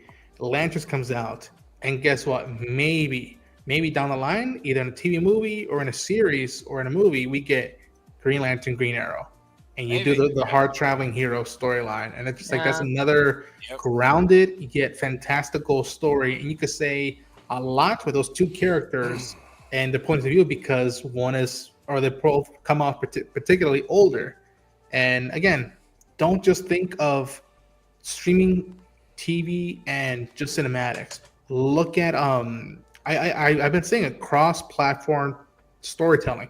Do a TV movie, hell, do a scripted podcast, and that's the cheapest form you can do. Still, give your actors and writers and directors and composers the due money, but use that as a platform to just try out a character and see if people dug him or dug her or them or whatever in that style, and then you start platform. Like I said, I don't need a Brave and the Bold movie right now. Ant-Man just shows up here and there, and you just know he exists in this universe. That's enough for me right now. That would be enough for me right now. You can do the same thing with Green Arrow. Yeah. Can you pull up that comment, Eric? I just want to answer that one. Which one? The one asking about like crossovers and stuff, because we were talking about that for a good minute. What's the name of the person? It's got like Star Fox in the picture. Spectre R1V. You guys were talking about Arrowverse crossovers before. Which one is your favorite? Oh, right here. That's going to be a topic, though. I don't want to do that tonight. That's one of our things, right? Yeah, that's one of the things. Okay. Yeah. Okay. I didn't know that. Okay. I'll say this. We will do this, Spectre, but it'll probably be in the next week or so. We're going to talk about our favorite crossovers. That's one of my special things that we're going to be doing. So definitely tune in for that. You got to subscribe. One of the channels, one of the notifications. There you go. You got your answer. All right. Yeah. All right. So this is from Cameron, a $5 super chat. Have you seen that DC is doing an Elseworlds Batman Beyond and Static Shock comic miniseries? I saw this, and the Deadpool Batman alternate covers, I think, are crazy. They're going really hard right now. I saw like a Captain Marvel versus Wonder Woman. Backup stories, man. We're getting John Constantine, and Dr. Stephen Strange. Yeah. Holy shit. Yeah. They're actually pulling. I don't remember who it was, but they said somebody's coming out of retirement to write that book. Yeah. James something. I don't recognize his name. I have to look it up. He's probably wrote something that I loved. That I remember, but yeah. Scott Snyder's co-writing it, I believe. Yes, I did see that. Yeah. This cover, I'm assuming this is one of the covers. This goes really fucking hard right here. Yeah. I love this cover. I saw even the page where they said, "Yo, is Mr. Terrific teaching Static Shock how to do his thing?" And I'm like, that is fucking awesome. He was trained by Mr. Terrific. They reference like the stuff from the animated series. Like they're just the whole thing about Mr. Terrific really makes me mad about how Milestone is handling everything.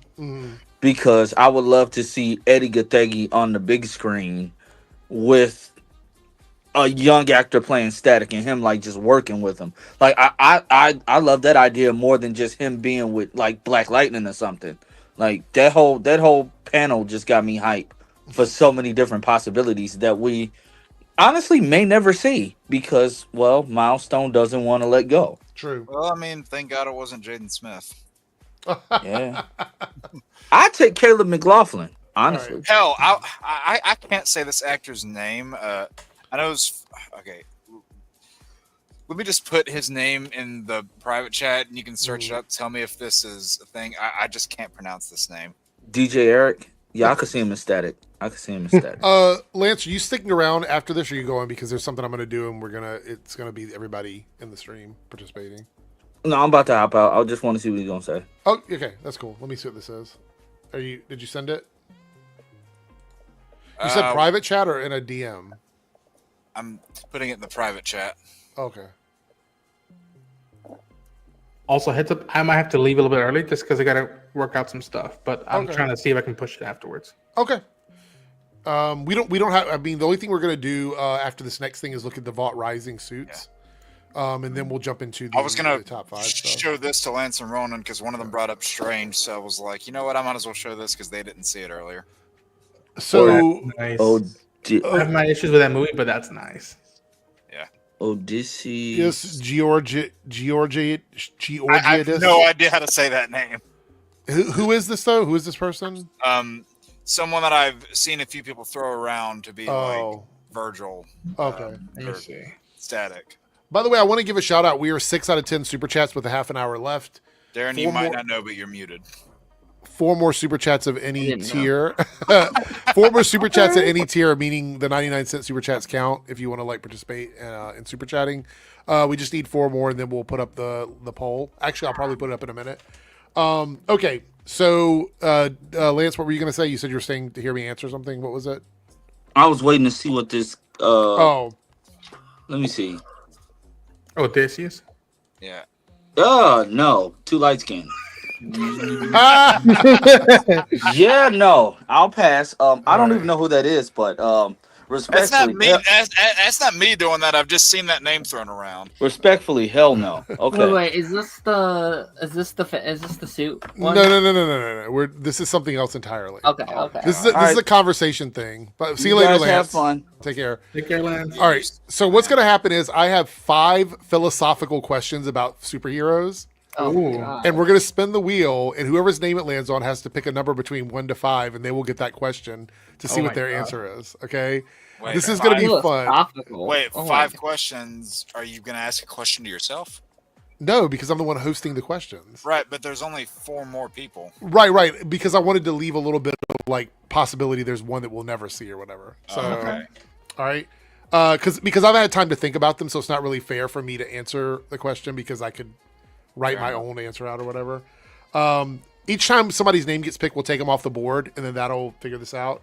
Okay. These are all like, they're not questions like, what do you think of like, corrupt Wall Street people? Like, it's not questions like that. So don't worry. They're all related to like stuff that we talk about. So, Okay. and after this, we'll look at the Vought suits, and then we'll get into our DCEU stuff. So Okay. here we go. Fun. Oh, 3-Dub Now is I go first. All right, so 3-Dub, you get to pick between 1 and 5, and that'll be the question you get. Let's go 3. All right. Stick it with 3. Okay. I'm going to ask the question, and then you have to give your answer, and the chat can decide if it's a good answer, if it's not a good answer. Other people on the panel can decide if it's a good answer or not a good answer. It's a philosophical question, so you never know how this is going to work out. All right. So the question number 3 is: cartoons can survive falling off cliffs and getting hit with anvils. Oh. If humans had cartoon physics, what's the first completely absurd thing that you would try? This is a good one. Like you could do you are literally like Who Framed Roger Rabbit. You are literally a cartoon. What would you do that you can't do as a human because you know that you can't be like killed or anything like that? So I'm going with Roadrunner, and he has a power that he can go through pictures Oh, and through solid objects, right, and the coyote cannot. right. So So you want to be able to like move through paint like a. I would like to one. Right? I would like to one up the basically Bugs Bunny the other Okay. character. That's a fair answer there. I could go even deeper in this. Do you want a bonus follow up to that, or are you good with that answer? Bonus follow up. Okay. Let's go with It's connected to this question. So whatever your bonus follow up is, and it's 1 through 4 for this. There's not 5 of these.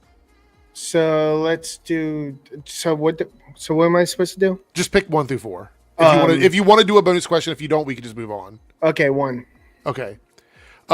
If you had this power, would you be willing to walk off a building and fall in midair? If you had this, could you do that, like from a really high building, or are you afraid of heights? Yes, I would. You would be do able it. to. Okay. Yeah. I don't know if I could do that, to be honest. I mean, the fall's not going to hurt you. It's just that sudden stop at the end. I'll be fine with this. before you try it. That's the thing. It's like I didn't you think can- about that. someone can tell you can, but it's that like leap Right, of right, faith right. of like, See, wait, Darren would but be the cinema sins of this thing right now. what if it doesn't work? Like Right, there's right. a In the back of your like, mind, what if my cartoon powers don't work today? What if Yeah. it like gives out? Yeah. Yeah. Okay. What if today's the day the cartoon gets canceled? All right. So now we have 1, 2, 4, and 5 left. We're gonna spin to see what the next question, what the next person is, and pick the question. Oh Let's boy. see. All right. Oh, it's Darren. All right. All right. 1, 2, 4, 5. 4. Okay. This one's interesting. Is Batman still a superhero if Gotham's crime rate never actually goes down? Or is he just an extremely rich man with an expensive hobby? And anger management issues. Is Batman a superhero? Because the crime rate never goes down. It's just criminal after criminal after criminal.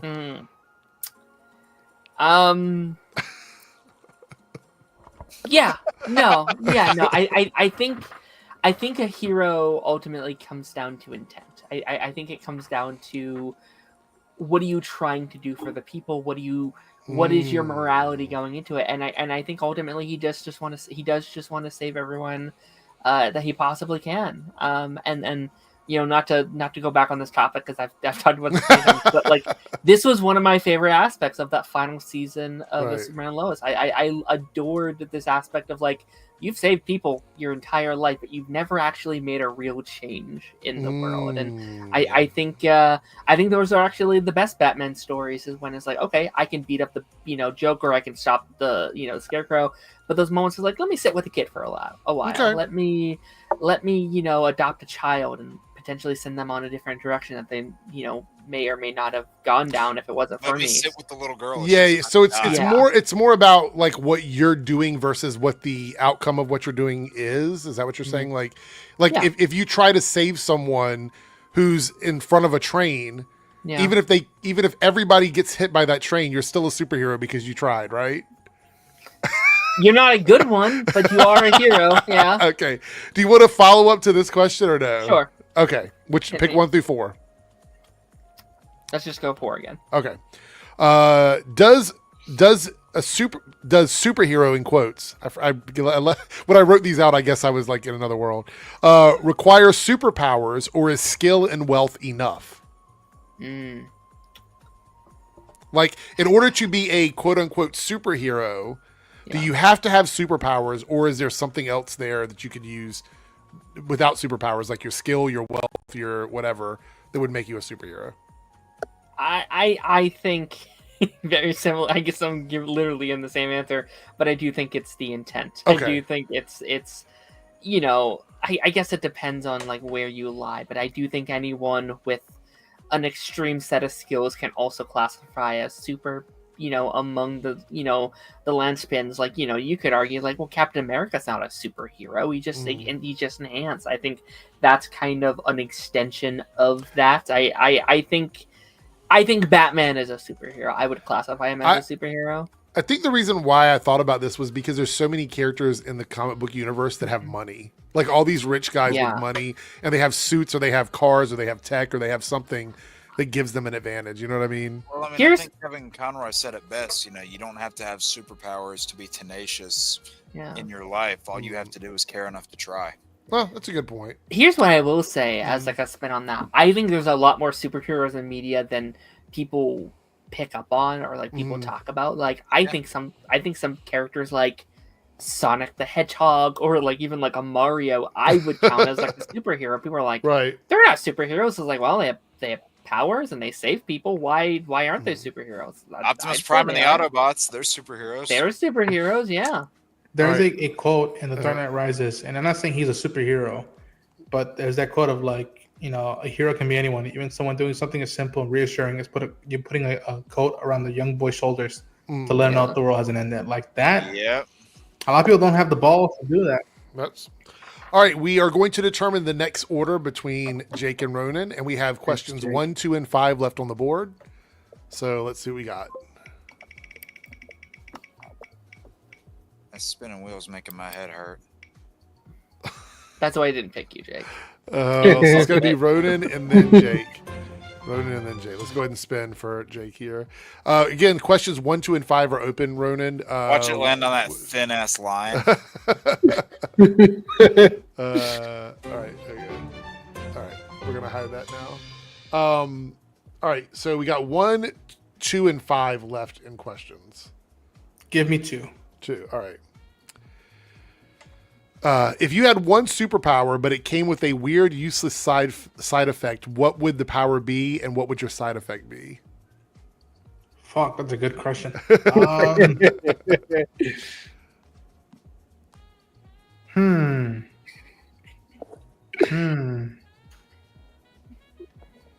Okay, let me give you an example. Like, Yes. you can teleport, but when you teleport, you always arrive soaking wet.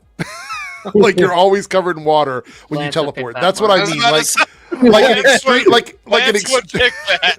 like an extremely useful. Okay, we'll use this as a metaphor, right? This one, you get super speed, but when you use it, your voice sounds like a chipmunk. like whenever you're. Chipmunks, Alvin and Chipmunks, yeah. Okay, so give me an example. What would your power be, and what would your useless side effect be if you had a choice? I would go with the super strength stuff, but I would go full werewolf or the Hulk, like where it's like at night either it downgrades or it goes beyond where I can't control it. So it's just like that thing of like either I stop doing the heroic stuff at night or if I do continue on, someone better have a leash on me. If not, I'll go fucking wild. All right, that's a good one. that. So it's like a Dr. Jekyll, Mr. Hyde type. Kind of, yeah. situation. I Okay. like that. Yeah, it's You more would go in a interesting. berserker rage. Yeah, Do you want to follow up to that one or no? sure. Okay. If you could curse someone else with a superpower and give them a silly side effect in this stream, who would it be, and what would the silly side effect be? In the stream. In this, either in this stream or I mean, you could pick somebody else if you want, but like here in the chat with us. I have an answer, but I don't think I should probably say in this stream just because people might go, "What the fuck? I ain't come to this stream for fucking thoughts." You can pick Lance. He's gone. It's an easy one to pick on.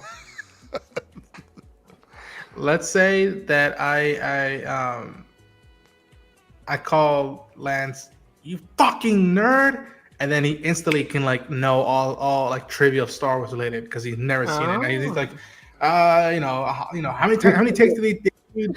I am your father, and he's like, That's a cheat. yeah. That'd be a cheat. I didn't want to swear you guys off.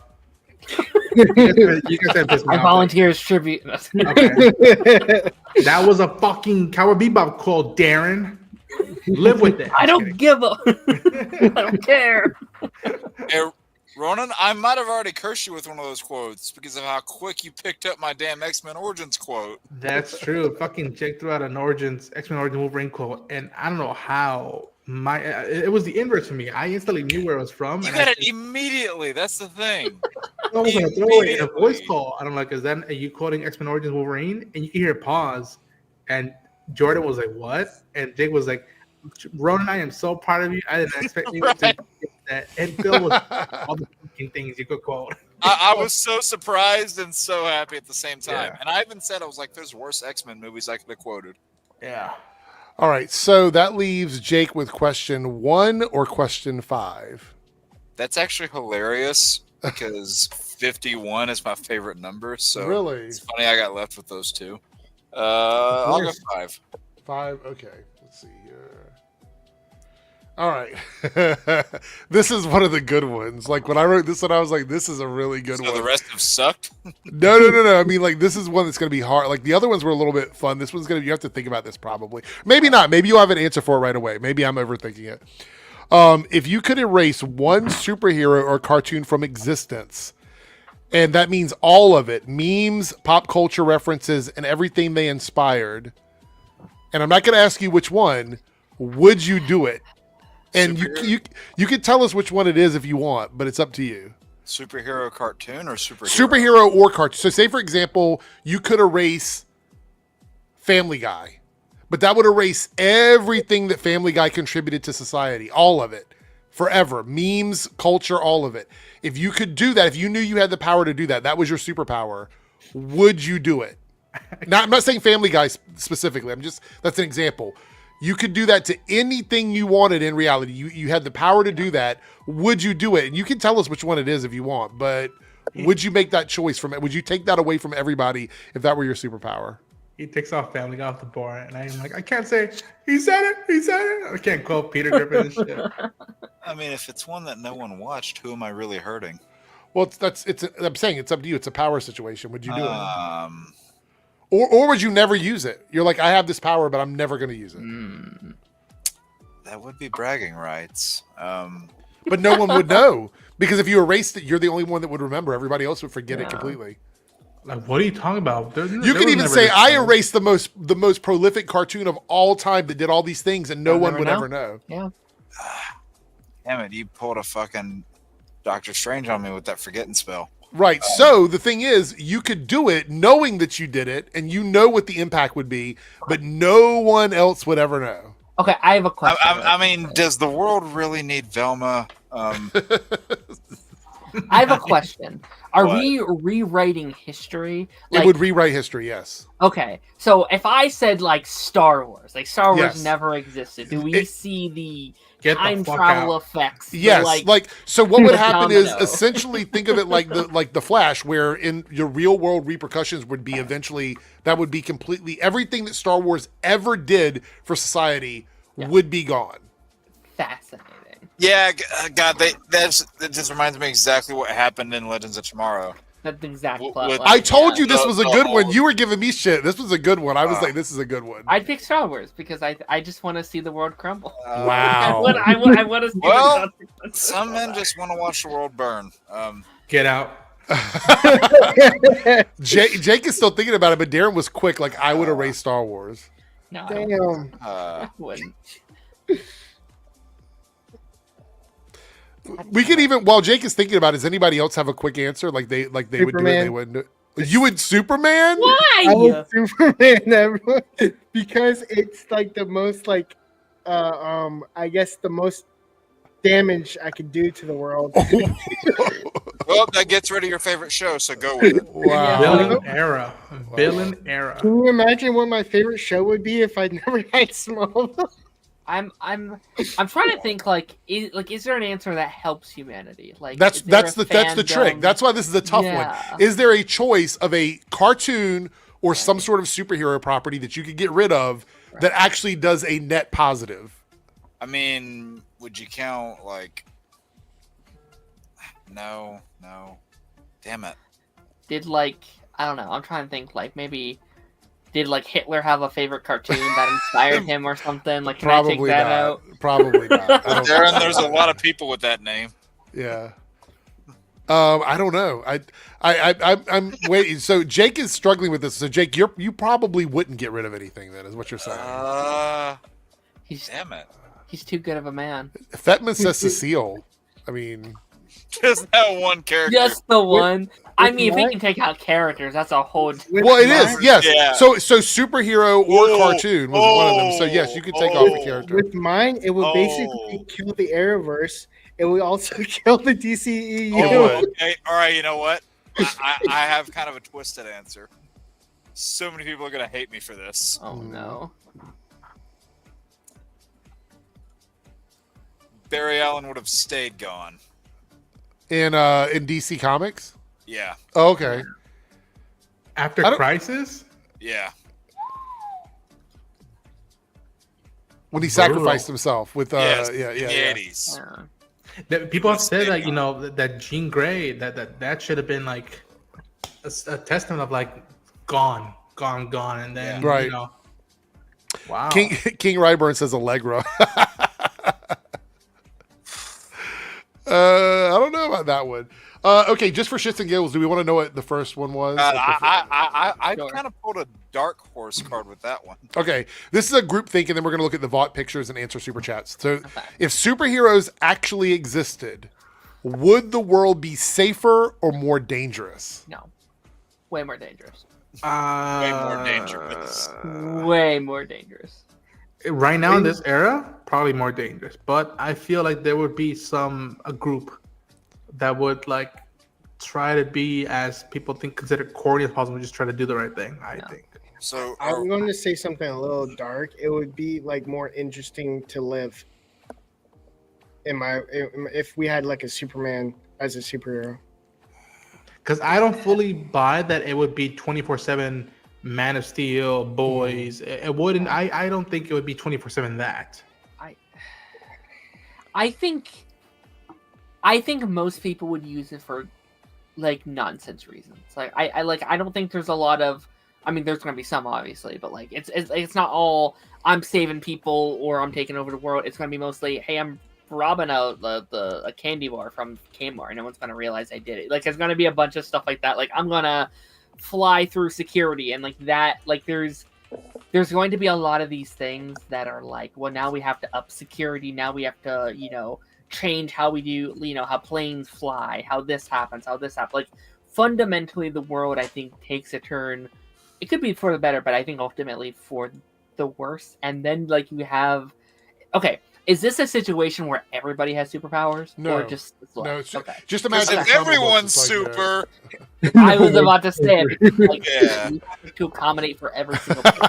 Because then fundamentally how we raise our children, Right. how we go about like our societal structure changes forever. Yeah. So basically, what I did just then is I want to do a podcast doing stuff like that, like these philosophical type questions, and like the entire podcast is that, where we just talk deeply about superheroes and the world and cartoons and things like that. So I'm going to work on that, and I'll schedule it. It'll probably be like once or twice a month or something like that. we can do that on the list you sent us tonight. Yeah. Yeah, we're getting ready to get into that as soon as I do the poll for what we Okay, have. that's what you meant by VOD stuff. Sorry. Yeah. There was one more basically you had like planned that we had like weird questions, like 20 questions. I was just wondering where that was at. That was something that Paige and I were working on together. Oh, okay. So That was something Paige. Okay. all right. All right, hold on for a second. Jake, did you send me choices for tonight? I just asked if there was one particular one you could throw in. Yeah, let me see. Hold on. Darren, you good? Yeah, just trying to find my list. I saved the last minute again.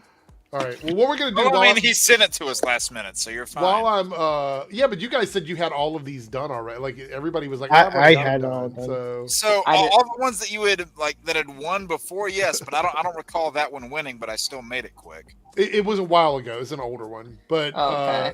But anyway, let me pull the suits up here. We'll do this while everybody's going through. Here. Are we going all at once, or are we round robin? Well, no, we're gonna look at the Vought suits and then we're gonna do the thing.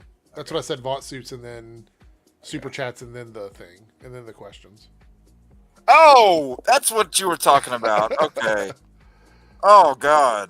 Are you really sleepy, Jake? Is that what it is? No, I couldn't tell what I kept hearing. I was like, what the hell was Vought? And I'm like, oh. Yeah, okay. the Vought Rising show. Yeah. All right, so this is the Soldier Boy look for the series. Obviously, this is an older. The show's based on a prequel type vibe. What do we think of this? It's very Hydra to me. It looks like a Hydra suit. Any thoughts? Man, like I'm fascinated by this. And granted, I'll please get to this. I haven't fully seen both The Boys and Gen V, Really? but of the clips I've seen of Jensen Ackles as Soldier Boy, and the fact that this is like in the 40s, 50s, and it's gonna have that very almost like inverted Captain America vibe to it, I want to see this series. I want to see if I can get into this franchise on a prequel and still be just as big of a fan as those who've been following it from the get-go. I just hope it's less erotic than the other two series. Oh, this is in the 40s and 50s. People were freaky back in the day. Damn. This is Soldier Boy. Like, he is arguably one of the most freaky characters on the show. Oh my gosh. No, it was funny. I haven't seen all. Oh God, I about fell back. I haven't seen all of Gen V yet. I haven't even finished all of. I'm not even current with The Boys, but when I watched seasons 1 and 2, I told a buddy of mine about the show, and he watched season 1. He goes, "Oh man, that was really fucked up. That was kind of twisted." I said, "Comic books are about 10 times worse." And he goes, "Wait, really?" Comes back about a week later. He goes, "You weren't lying." I've heard that as well. I think I recently heard. I think it was Greg Alba who was reading the books. He's like, I've been watching. He's been watching the show and covering it, and then he went and he started reading the first volume or first few issues, and he was just like, "What the fuck?" And I think it was called. It was like, "Yeah, the book is not hopeful. It doesn't care about the reader, and it just not at all." Face. This is it just raw dogs you as soon as bomb you read it. bomb site. Yeah. Is this person? Rocketeer. I don't know a lot about these other characters. Rocketeer. No, I think That's these cool. are. I don't know if they're from the comics, but I just like from the show itself. I think they're all new So, characters. with Bombs- That's giving me like Nazi vibes right there. Well, I think that's the Yeah. point. But, American heroes. We're going yeah, to go to so Vought. bomb sight makes me wonder if he can actually see bombs, if that's what he can do, or can he make bombs with his That is what eyes? the Like name I don't know. suggests, Eric. Or is he like a Cyclops character where he can like shoot I things out mean, of his eyes that create explosions or something like that? I imagine he just makes bombs. Like, I don't know. Bomb site means like a bomb area, so I imagine it's just him going. As Maybe Avatar, Maybe he can detect I explosives. thought it was a punny name. I thought it was gonna have like a double. as a double Avatar, meaning. the Last Airbender had, he basically combust with his mind, and I think that could be a good, that could be a cool power. Here is Totally. Private Angel. Yes, ma'am. No, ma'am.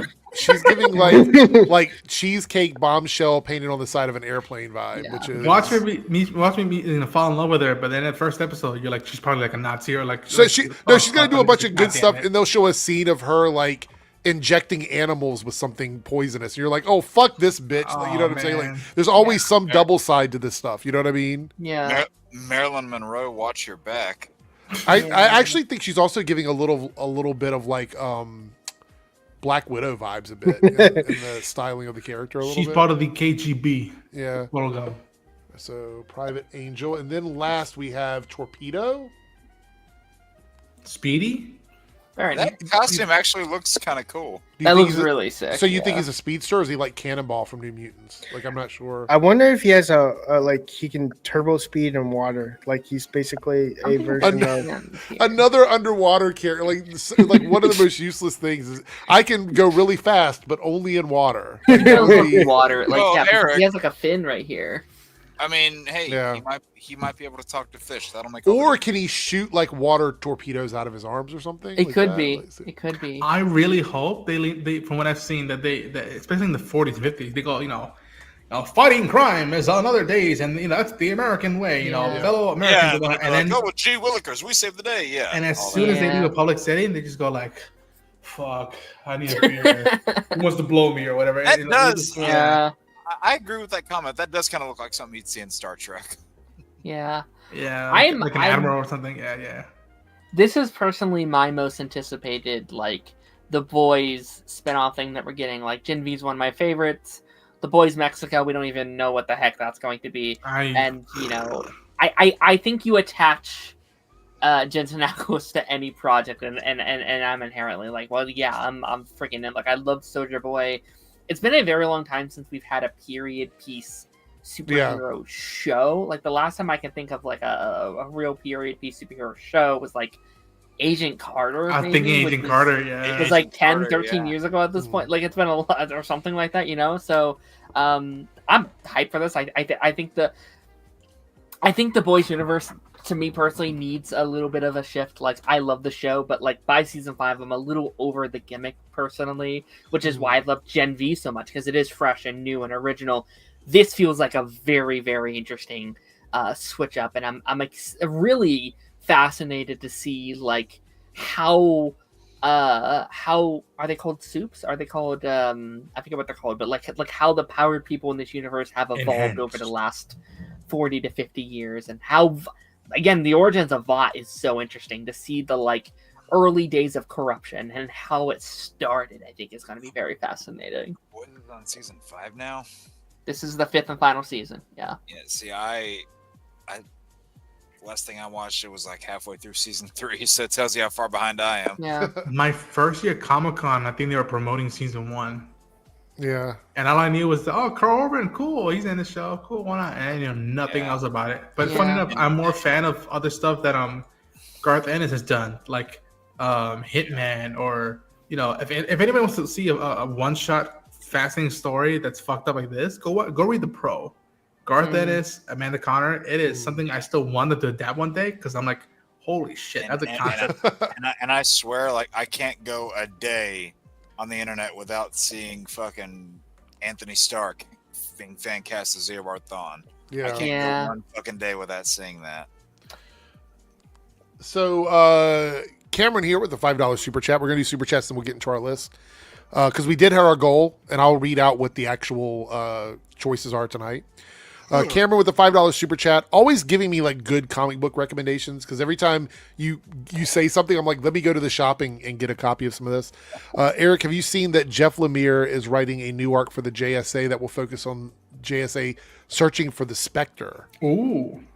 That actually sounds really cool. The Spectre is one of those like godly characters where it's like you never know what you're going to get when you see them in the comics. So that's exciting. What form they'll be.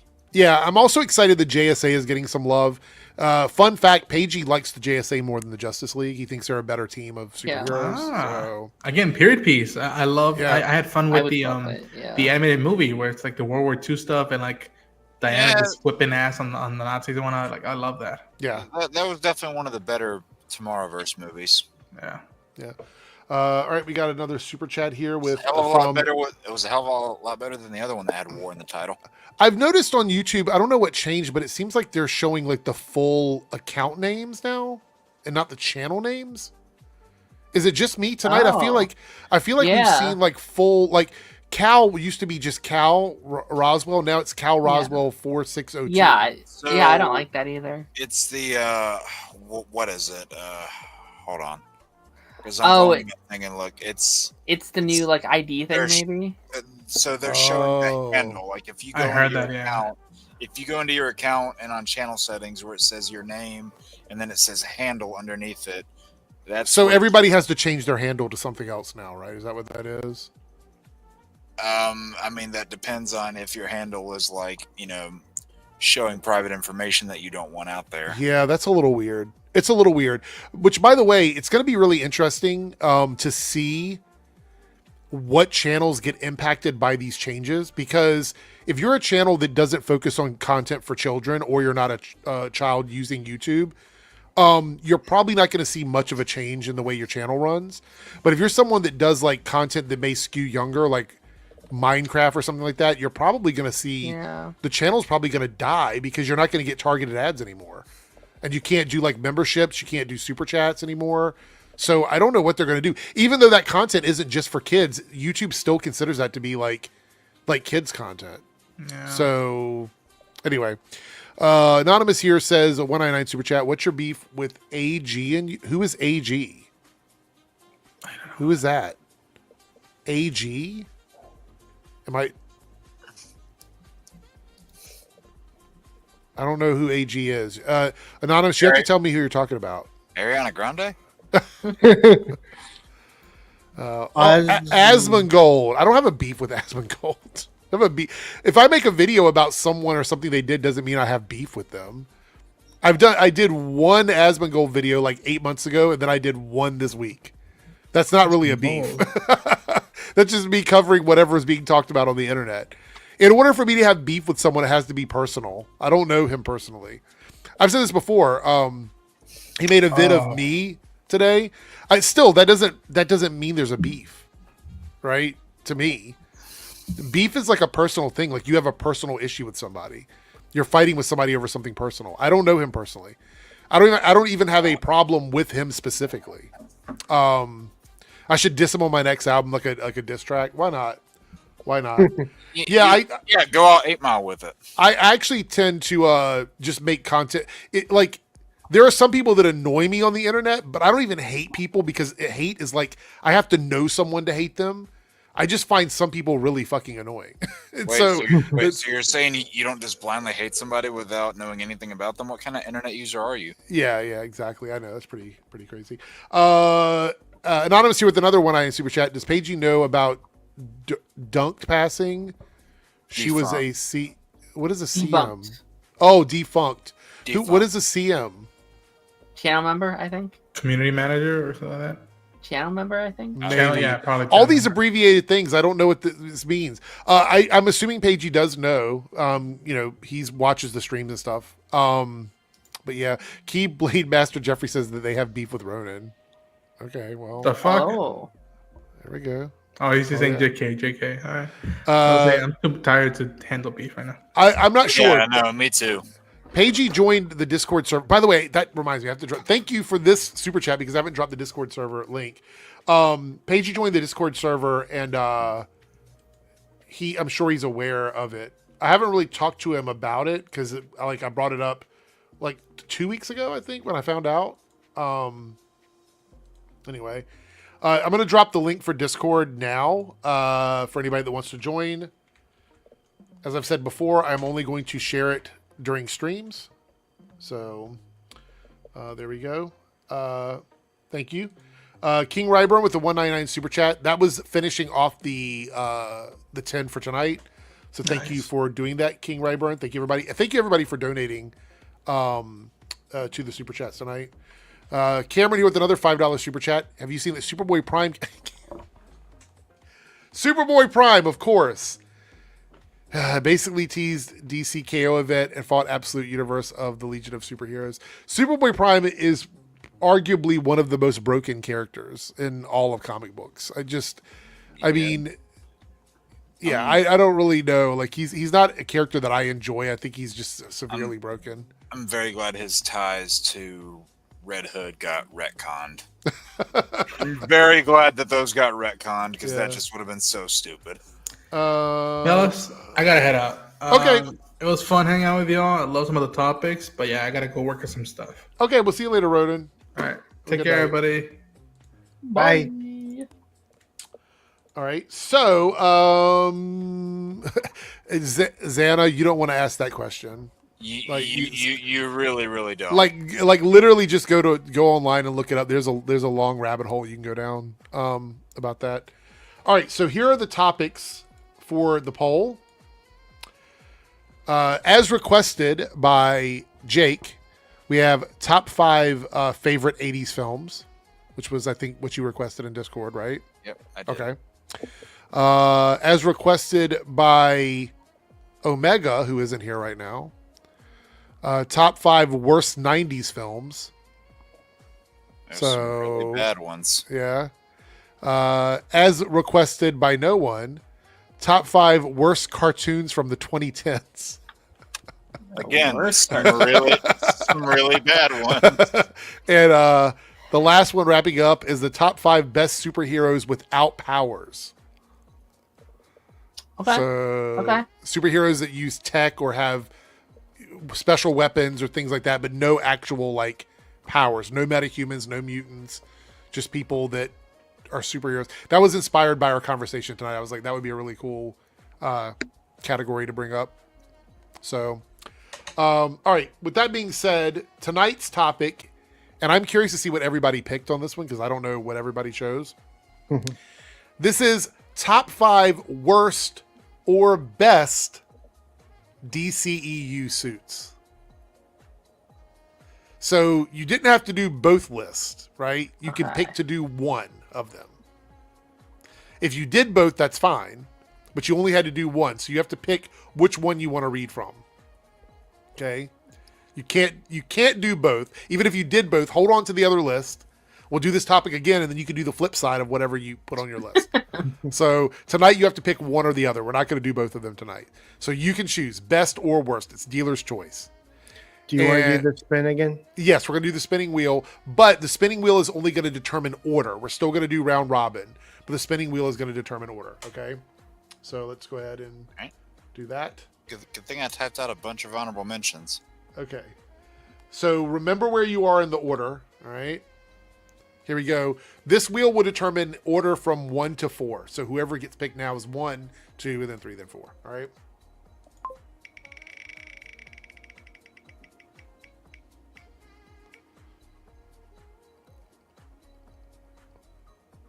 Oh, that was close. So Darren is 1. All right. Here comes 2.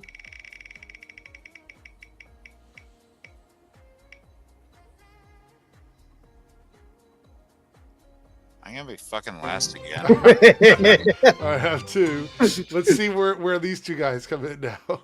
Yeah, but you don't know if we did the same list as you. Three people might be doing the opposite list of yours. You don't know. So Very Guys have a habit of tearing apart my list, so. all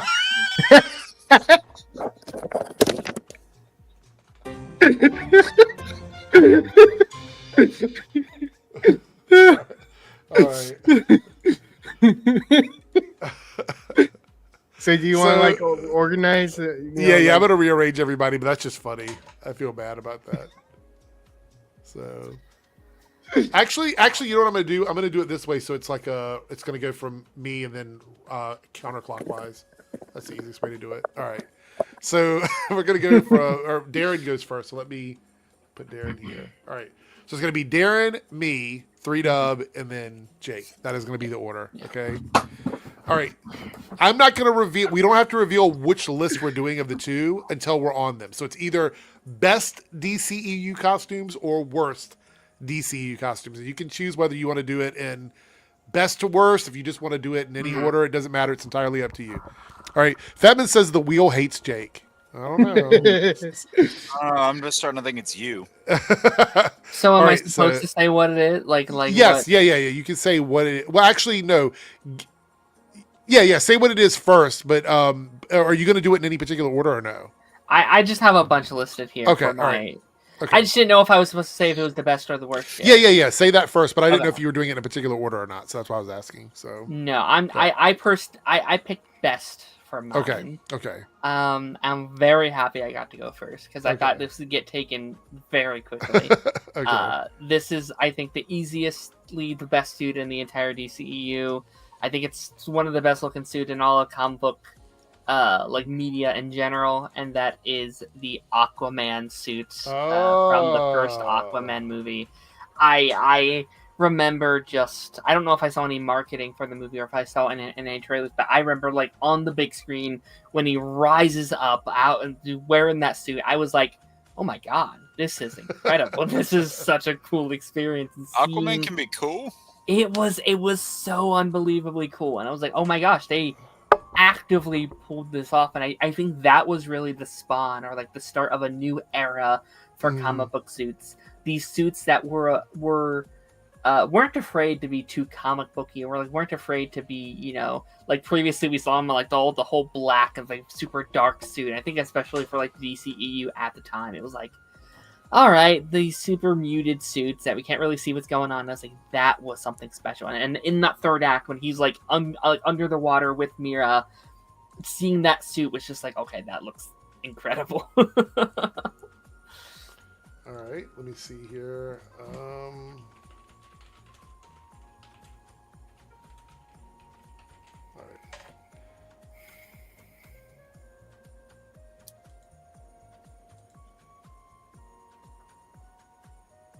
Sounds like something out of a Zelda game.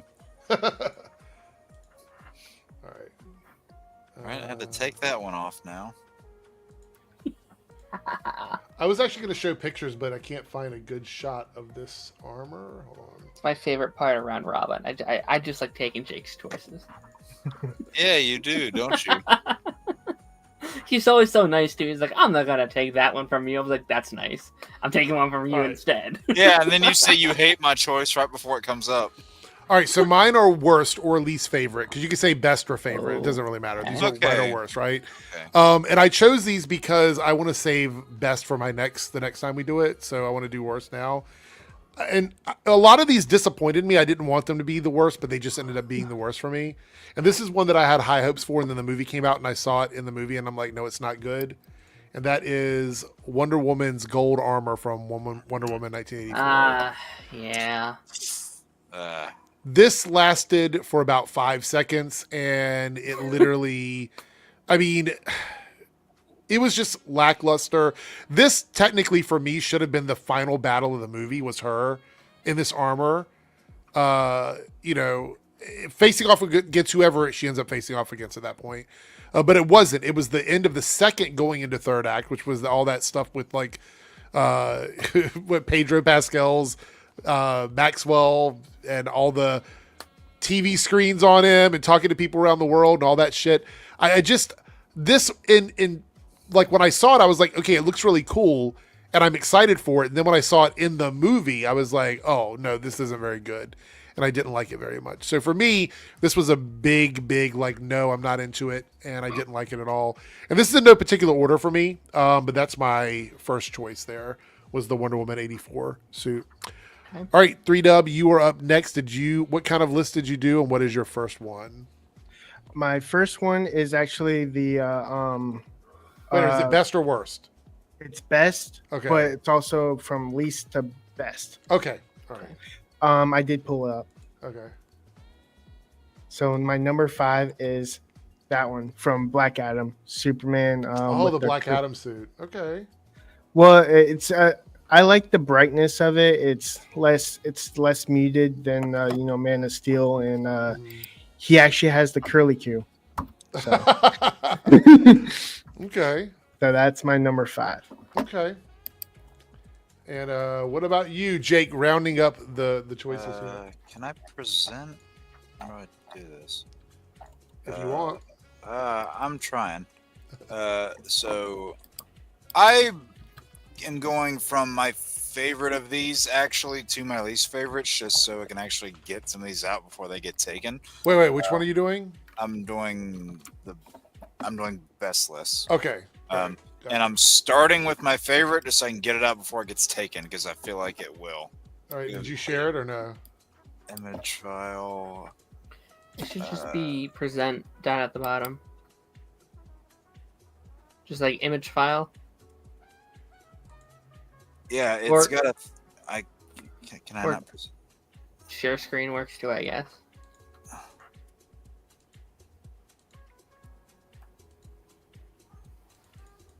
Well, that just spoiled it, didn't it? No, we don't I see can't. nothing. I can't show the picture. Like the picture's in here in StreamYard, but I can't. Oh, I have to bring it up on screen. Yeah. Oh, okay. Yeah. So you just tell me when you're ready, and I'll. Yeah. I'm ready. I'm going with the Batman look from BVS. Yeah. Specifically BVS, because Okay.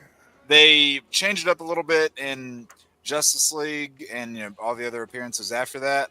Even in Zack Snyder's Justice League, he looks pretty similar to this, but the suit's a lot darker. Whereas I love how like you finally got you finally got the gray suit, the black cowl, and he could actually move his neck now, so it wasn't just this over and over. Like he could actually move his neck. Mhm. They adapted the Dark Knight Returns look perfectly. You can clearly tell this is an aged, experienced Batman. Like all the wear and tear in the suit. This felt like Arkham Batman come to life. Right. So Okay. I had to go with that. All right. And Darren, you gonna use your phone again? I'm gonna present because Okay. I forgot that was an option before. Okay.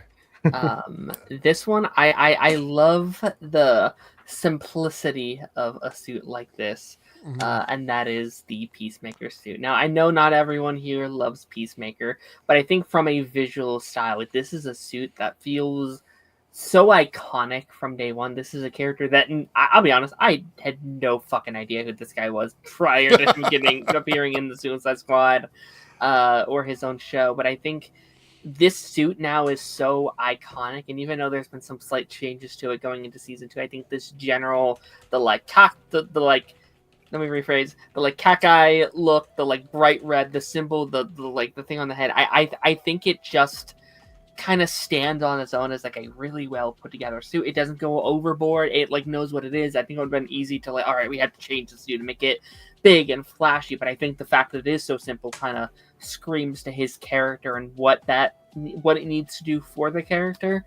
So I think Peacemaker is one of my favorite suits. Okay. All right. Fair enough. Let's bring this down. All right. And we are going to look at my next one. And my next one is really interesting because I don't think I've heard a lot of people talk about it. I mean, they talked about the character in general, but the suit not specifically. and that is the original Steppenwolf from Justice League theatrical cut. Oh god. This costume this is worse. Okay. Worse. is mine is the worst. Like you guys are doing best, I'm doing worse. I was like, really? This is awful. This design is awful from head to toe. I hated the way this character looked. Obviously, in the Snyder cut, they did a much better job with this design. But this costume, this whole thing is so ugly. And it's not even like scary. It looks almost stupid to the point like, why would anybody be intimidated by him? Like, it just doesn't look good at all. I hate the horns on it. I hate the belt. I hate the strappy kilt stuff it has on it. I hate the fact the sleeves don't even come all the way down on his arms. It's like, what are we doing here? It's fucking awful. I hate this costume. I will never like it, and it needs to die in a fire. So that is my second choice. 3Dub, are you ready? Yep. My number 4 is Shazam. Oh. I thought about it. And I liked it because it's kind of like bright and hopeful, and obviously I don't like the actor, but I have to give like the suit a little prop because even though it's like full of muscle padding and stuff like that, I still kind of like really liked how the lightning bolt on his chest like shines and stuff, and the effect they gave off. Okay. All right. Next up is Jake. All right. Uh-oh. I'm presenting this one too. All right. This is a costume that only appeared for like 2 scenes. I thought about Deathstroke. that too. Yeah, that's, in my opinion, the best Deathstroke design we've gotten by a mile. Because, I mean, Arrow and Titans did good for the budget that they had, but this is how you do Deathstroke in a big budget movie design-wise. I'm sad that we only saw basically only 2 scenes from this. We saw the end of Justice League, and then you saw him in the Nightmare stuff. It's a crying shame that we never got him in we never got him in an Affleck Batman movie. I think it would have been fantastic. But I mean I just look at this and I think about how robbed we were. Yeah. All right. What about you? All right, I'm pulling out my next one. There's a theme in this round of villains with Steppenwolf and Zachary Levi and Deathstroke, and let me kind of continue that. Ezra Miller? No. Oh shit! I didn't save my photo. It's okay. I have Black Manta from the Aquaman movies. I didn't save my photo, so let me pull it up here really quickly. All right. But no, I every time I look at that suit, I sigh just because it's like such a cool design, even if what they did with the character didn't exactly pan out. Like they tried their best in Aquaman 2, but it really did fall short to me.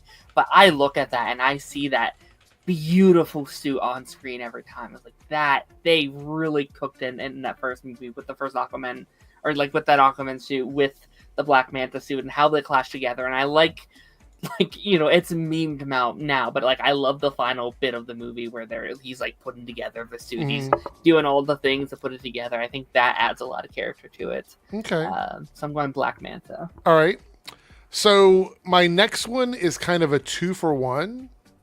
So it's like an honorable mention with another one because you see it in the same film and they're in the same scenes together, which make the suit look really bad. And that is the opposite of Jake's first choice, which is the Batman suit from the Flash movie. This was on my worst. Yeah. I don't know what the fuck they were thinking with this. Suit is awful. And my honorable mention here is this Flash suit. This isn't great. It's not the worst. There's like almost every Flash suit we've had in the DCEU has not been great. But yeah, this Bat suit is fucking awful.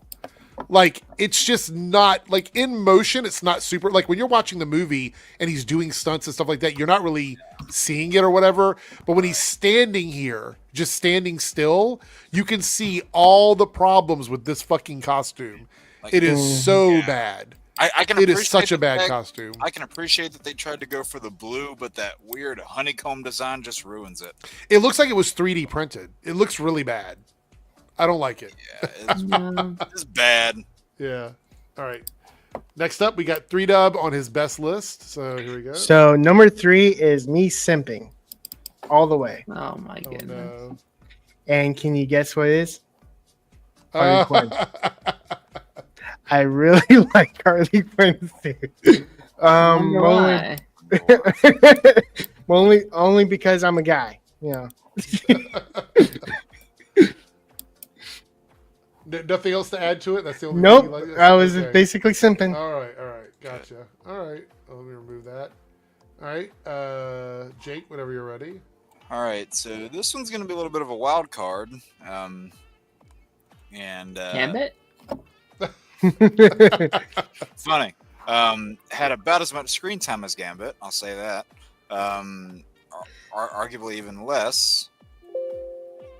There we are.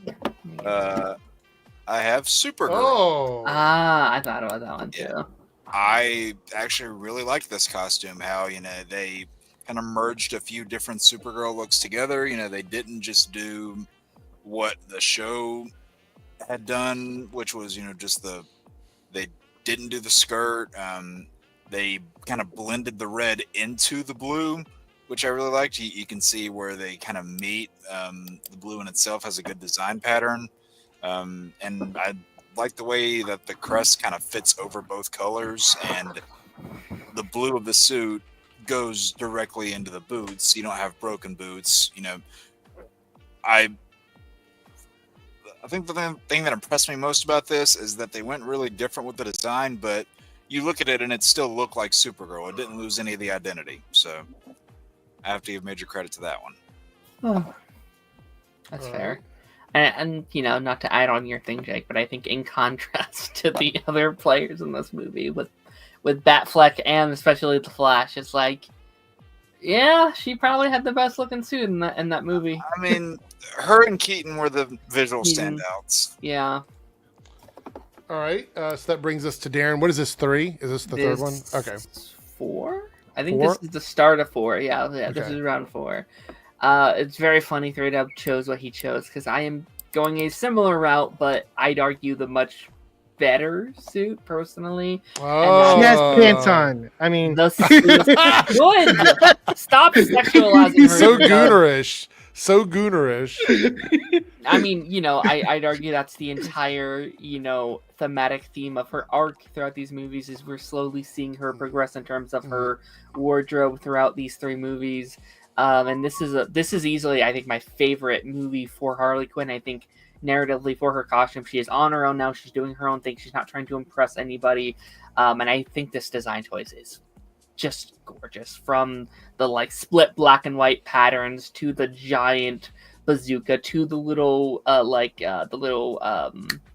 diamonds on her legs, and how the color palettes match, plus the HQ belt.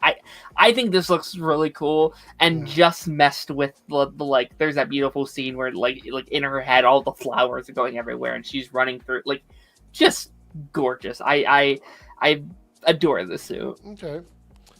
Let me go ahead and pull up my next one here. There's not a really good shot of this in the movie, but I found a toy of it that shows the whole costume, and it's really bad. And there's people that are gonna be mad maybe about this, but the Joker costume from Zack Snyder's Justice League. I put that on my worst version. Yeah. Yeah, this is the worst list for me. So Yeah. No. yeah. You're gonna have to figure out some new worst after looking at mine. So Yeah. this is it's like a nightgown with a fucking bomb vest on. That's it with yellow gloves. There's nothing to this. It's like Joker mixed with Marilyn Manson. I mean, the thing is, you move him in the direction of the right kind of personality. You know what I mean? Taking him away from that Suicide Squad thing that people didn't like about him. I personally didn't have a problem with him in Suicide Squad. I thought it was a really interesting take on the Joker, in my opinion. But they wanted to move away from that, so they're going into this direction, and you dress him up like this. You could actually argue that most of the costumes in this scene are awful. The Flash costume in this scene is awful. The Batman costume in this scene is all like they're just not good costumes, and I don't know what they were thinking when they put them together. But this is bad. This is really bad. All right, 3-dub. My number 2 is controversial because people didn't like the movie, and that is Black Adam. Oh, you didn't like this one? No, I like the movie. Oh, you did like it, right? You're doing best of. So you Yeah, didn't like the movie, I'm but you like the costume. Got you, because you said controversial. All right. Yeah. Because it's like one sided. Basically, it's like I didn't like the story, but I liked the costume. So, it was a little toss up between what's his name? From oh my gosh, Strange? No, not Strange. Fate? The guy that Dr. Fate. It was a toss up between them. That was my number 2 toss up. Like I couldn't decide between them, and then I finally decided on Black Adam. Okay. Fair enough. Whoops. Didn't mean to do that. So that brings us to Jake. What is Well- your second to last one? All right, I'll remove that from the studio and add this here. This is a hilarious time to bring this one up. If my damn thing will work. It is that one, Dr. Fate. See, I love on both. You know. I mean, probably one of the best. Either it's tied between him or Hawkman for me as to who was the best character in that movie. But as far as visuals go, I think Dr. Fate definitely looked the best. You saw him take the helmet off and go into his clothed form more than I would like, but you still got to see the costume in action for a good amount of the time. So, yeah, I had to give it that one. You were lucky I didn't pick Dr. Fate. Yeah, no, I would have been fine. All right. And what about you? All right, my final choice. There's a couple I could have thrown up here. There's like I actually think, like, you know, say what you want about the DCU. I think costumes are one of their stronger points. I'd say, like, I feel like there aren't as many bad ones than there are good ones. And this one, you could argue the validity if it is DCU or EU canon, if it's DCU canon, if it's something else completely. And I shared the photo with you, Eric. Oh, hold on, let me see. Jake has no idea what's gonna be. It is the Blue Beetle suits. I mean, this thing is just gorgeous. Like it, you know, when we first saw those set photos, like, oh, that's just Blue Beetle. Like, there's nothing I need to change about that. It's just unadulteratedly beautiful in almost every shot that is in. I think some of it could have looked a little better, but I don't think any of that's on the suit. I think it's like the camera work that they filmed it on. Like some of the shots maybe looked a little off, but like the suit itself is gorgeous. And I hope if we see this character again, they don't like change it too much, because it is just like beautiful. You know, it's funny. You're talking about this now, and like this time last year, was it last year or the year before? It was the year before. Yeah, this movie came out in August. Yeah, it was like 2 years ago at this point. That's pretty wild. Okay. All right. For my final choice, I went with another toy look on it because you can get a better look at it. But I hate this suit. And like I said, I'm not a fan of most of the suits on this actor and this character. But it is the young Flash suit, the young Barry suit. Yeah. This suit was awful. Bad on purpose. Is that the Yeah, BVS but one? like, That doesn't change the fact that it's bad. Oh, yeah, the I movie. mean, Okay. yeah. I mean, cut the ears off. You got the caution tape on it. The spray painted lightning bolt over the bat symbol. It just so many things wrong with the suit for me. To be fair, I'm not a fan of any of the Flash suits in the DCEU. I don't think any of them are great for different reasons. But hopefully we get that corrected in the DCU. They don't do that. I did have to laugh at the fact that he turned, because he can't turn with the head cow. Yeah. So he went like this. Yeah. Yeah. That made was me bad. laugh a bit. Suits So- like that are always very interesting to me because it is bad, but like like narratively, there's a reason it looks bad. And I Yeah, think yeah, yeah. too kind of, but yeah, Yeah. I get you. I get you. All right. There you So this is my best version of number one, and that is Oh, go. from Michael the Keaton? Flash. Yep, from Oh, Michael Yeah, Keaton. I agree. This is a great suit. I really liked it, and it played homage to his 1989 suits. Mm-hmm. Yeah, I just wish they wouldn't have made the belt black. Mm. No, because I mean, the yellow helps the all black of the uniform. Like, it breaks it up a little bit. What do you And- think, 3-Dub? The way I see it is like he's in the night, right? The bad guy's like, "Where's Batman?" And then he sees the yellow belt. Oh, there he is. So I think the black belt mean, kind of helps him. He kind of You know, he had the yellow belt. camouflage. He had the yellow belt before. I mean, well, criminals are stupid. Oh well, there you go. All right, Jake, you're wrapping us up here with the final one. sorry, Yeah. Jake. I think I stole 2 of yours. Well, I was gonna throw that one out there as an honorable mention if no one said it, but bringing up my final one here. This one's got that's a bad picture actually. Hold on. That's what I was trying to find good pictures for some of mine. I'm like, Yeah. there's just no good ones, so I was like, I just use the toys. Fuck, come on. Where's a good picture of this? Okay, yeah, this one's not bad. Well, there's a fan-made logo over it, but we'll ignore that. A fan made logo. I'm curious what this is. Come on. Load in there, please.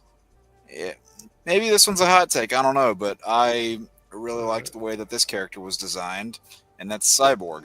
Oh. You know, it's funny to hear you say that because I distinctly remember a lot of people hating this design when they first saw it. Like, a lot of people thought it looked too like Michael Bay Transformers. I think that was just because you had Joss Whedon's cinematography on top of it. Maybe. That's probably why it looked bad at the time. But, now, granted, is this my preferred design for Cyborg? Not necessarily, but, he does look a little, you could say he looks a little too robotic. There isn't as much skin in the Right. characters we see in the animated stuff. Right. So, But, yeah. I don't know. In this version of the world that they made, I felt like it fit. Yeah. It looks cool for And- sure. And I mean, the over design and the detail of the suit and everything definitely works better on a character like this than it does, for example, like over designing the Flash's costume, which is like the biggest problem with the DCU's version of the Flash suit for me is that it's just over designed. There's too much going on. But yeah, that was the final one I went with. Okay. There we go. Well, that wraps up our list tonight. We will follow up with the opposite list. So these guys have their worst of. I'll be doing my best of. Where I will cover that probably on the get stream. fucked over again. You think so? All right. So what we're going to do now is we're going to end the poll and see what was selected for the next one. And let's try and figure out a date for a weekend stream before we end the stream tonight. All right. So let's see what everybody selected. We're going to end the poll. And with 38% of the vote, top 5 best superheroes without powers won the Okay, poll. interesting. So that's going to go on the list, and that'll be one of the ones we talk about next. It looks we could King Rayburn. We could actually talk about like some of the bad costume designs for Smallville. I know 3Dub would love to hear that because there's a lot in there that's like to be desired for sure. Most of them, just Yeah, most I of mean, them. if you were talking about the good ones, that conversation wouldn't last very long. Yeah. I love Smallville, but The story is the important part. The story is the important part, not the freaking looks. Yeah, and they couldn't even make a good story for the first 3 seasons. Yeah. Yeah. So okay. So before we go, I'm looking at my calendar here. Let me see what we got. So this upcoming weekend is probably not going to be good for me, only because I have a lot of stuff going on. Next weekend, is everybody free next weekend or no? I have no I'm idea. not. But You're not. Just- 3Dub. What's All the date? The Possibly. 23rd, I I'm don't going on a vacation, basically. Yeah, I was gonna say the 23rd or the 24th would be fine, Saturday or Sunday. It's the 24th if it's after like 3, basically Okay. normal time. I can make it. What about the 30th? It's a Saturday. Yeah, I can make that definitely. 30th is kind of a big day. Yeah, that's gonna be D23. Oh, but Yeah, we have. I think most of us have plans on another. yeah, I was gonna say, So- like, or is that what you guys are doing? Is covering D23 on the 30th? We have already established Yeah. plans. I think. Unfortunately, I'm going to counteract you guys with my own stream. So just just kidding. All right, so why don't we Just we might not be here. why don't we look ahead? Well, I can't do lists without you guys. That's what the lists are for. All right, so let's go into September. What is September? Like September 6th? That's a Saturday. I'm fine with that one I'm going to a wedding that day. Okay. September 7th is a Sunday. Is everybody free on the 7th? After Like Darren's not 4 free o'clock, now. Right? I just schedule whatever, and I'm trying my best to make it. I'm free after 4 o'clock, and then I got my stream at 7. Yeah. Okay, so why don't we do this then? And I don't want to interfere with anybody else's stream. Darren, you stream on right before we start, right? Typically Yeah. on Mondays, Yeah. correct? Or Thursdays? Or both days? Both. I stream both days. Yeah. Okay, all We right. happen to have weirdly enough, we have the same streaming Okay. schedule just earlier in the day. All right. So what I'm going to do is do the week after September 7th. Okay, the 14th. Is anybody free on the 13th or 14th? Let's do it. Let's As far as I know. lock it in. Yeah. All right. So we're going to shoot for the 13th. Serenity, you called it out for us. The 13th of About a September. month from now. Basically, 1 month from today, what we're going to do is we're going to do a weekend stream where the only thing we talk about is the list that you guys have voted on. Is that So going it's to a be a 5-hour mega one? stream of lists. What is that? Is that going to be a 5-hour one? Well, we can, if it goes long enough, we can count it as a 5-hour stream. But I don't know. Like we'll have to look and see what it's going to be like. I you might. Do you want to add the quiz? I can revamp it to make it more like a so Darren and Joypad J can do it. If you want, what is it not good enough for us to do now? No, it was tailored to Paigey and you. Oh, okay, gotcha. All right, so already said I'm literally a secretary. Making schedules is part of my job. Yeah. It's going to be interesting, Staggervore, to see if people pick someone other than Batman and Green Arrow because I Yeah. feel like those are obvious ones. I'm So glad we'll it's see a what lot. we'll have to dig deep into like our lore and find out what I've we love already and dug stuff. pretty deep. My list is already made. Okay, good. All right, so a month from this weekend, we'll be doing a stream where we're going to cover all the topics. We're still going to do one topic a week, but that weekend we will cover as many remaining topics as possible. So, I don't know if I'm going to continue on Twitch Gamer Man because we've only had a max of like 5 viewers on Twitch the whole time. I mean, I can. It doesn't really. There's no harm in being on Twitch at the same time. So, I mean, I guess we could still continue on Twitch. That would be fine. I don't see a reason why not.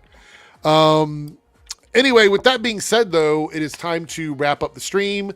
I want to thank everybody for being here from the beginning. Pretty much everybody was here early tonight. So everybody was here pretty much from the start.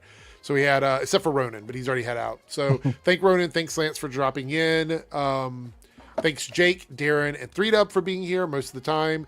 And yeah, I'm going to get out of here. So we'll see everybody again on Monday. It is the 100th Nerdcast.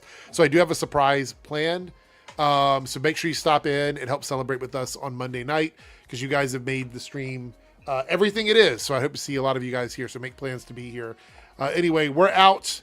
I'll see everyone later. 99 And, bottles of beer on the wall. 99 Okay, so the truth is I was tired of the awkward endings to my streams. So if you're seeing this, it is a pre-recorded video to say thank you to everybody for coming to the stream, and this is the end of the show. I want to give a shout out to all of my panel members who come and join me every single week to give me someone to banter with, someone to chat with, somebody to talk to while we are talking about all of these interesting topics. So make sure if you enjoyed everybody on the stream in this particular broadcast, you head over and support their channels and their social media and show them a little bit of love as well.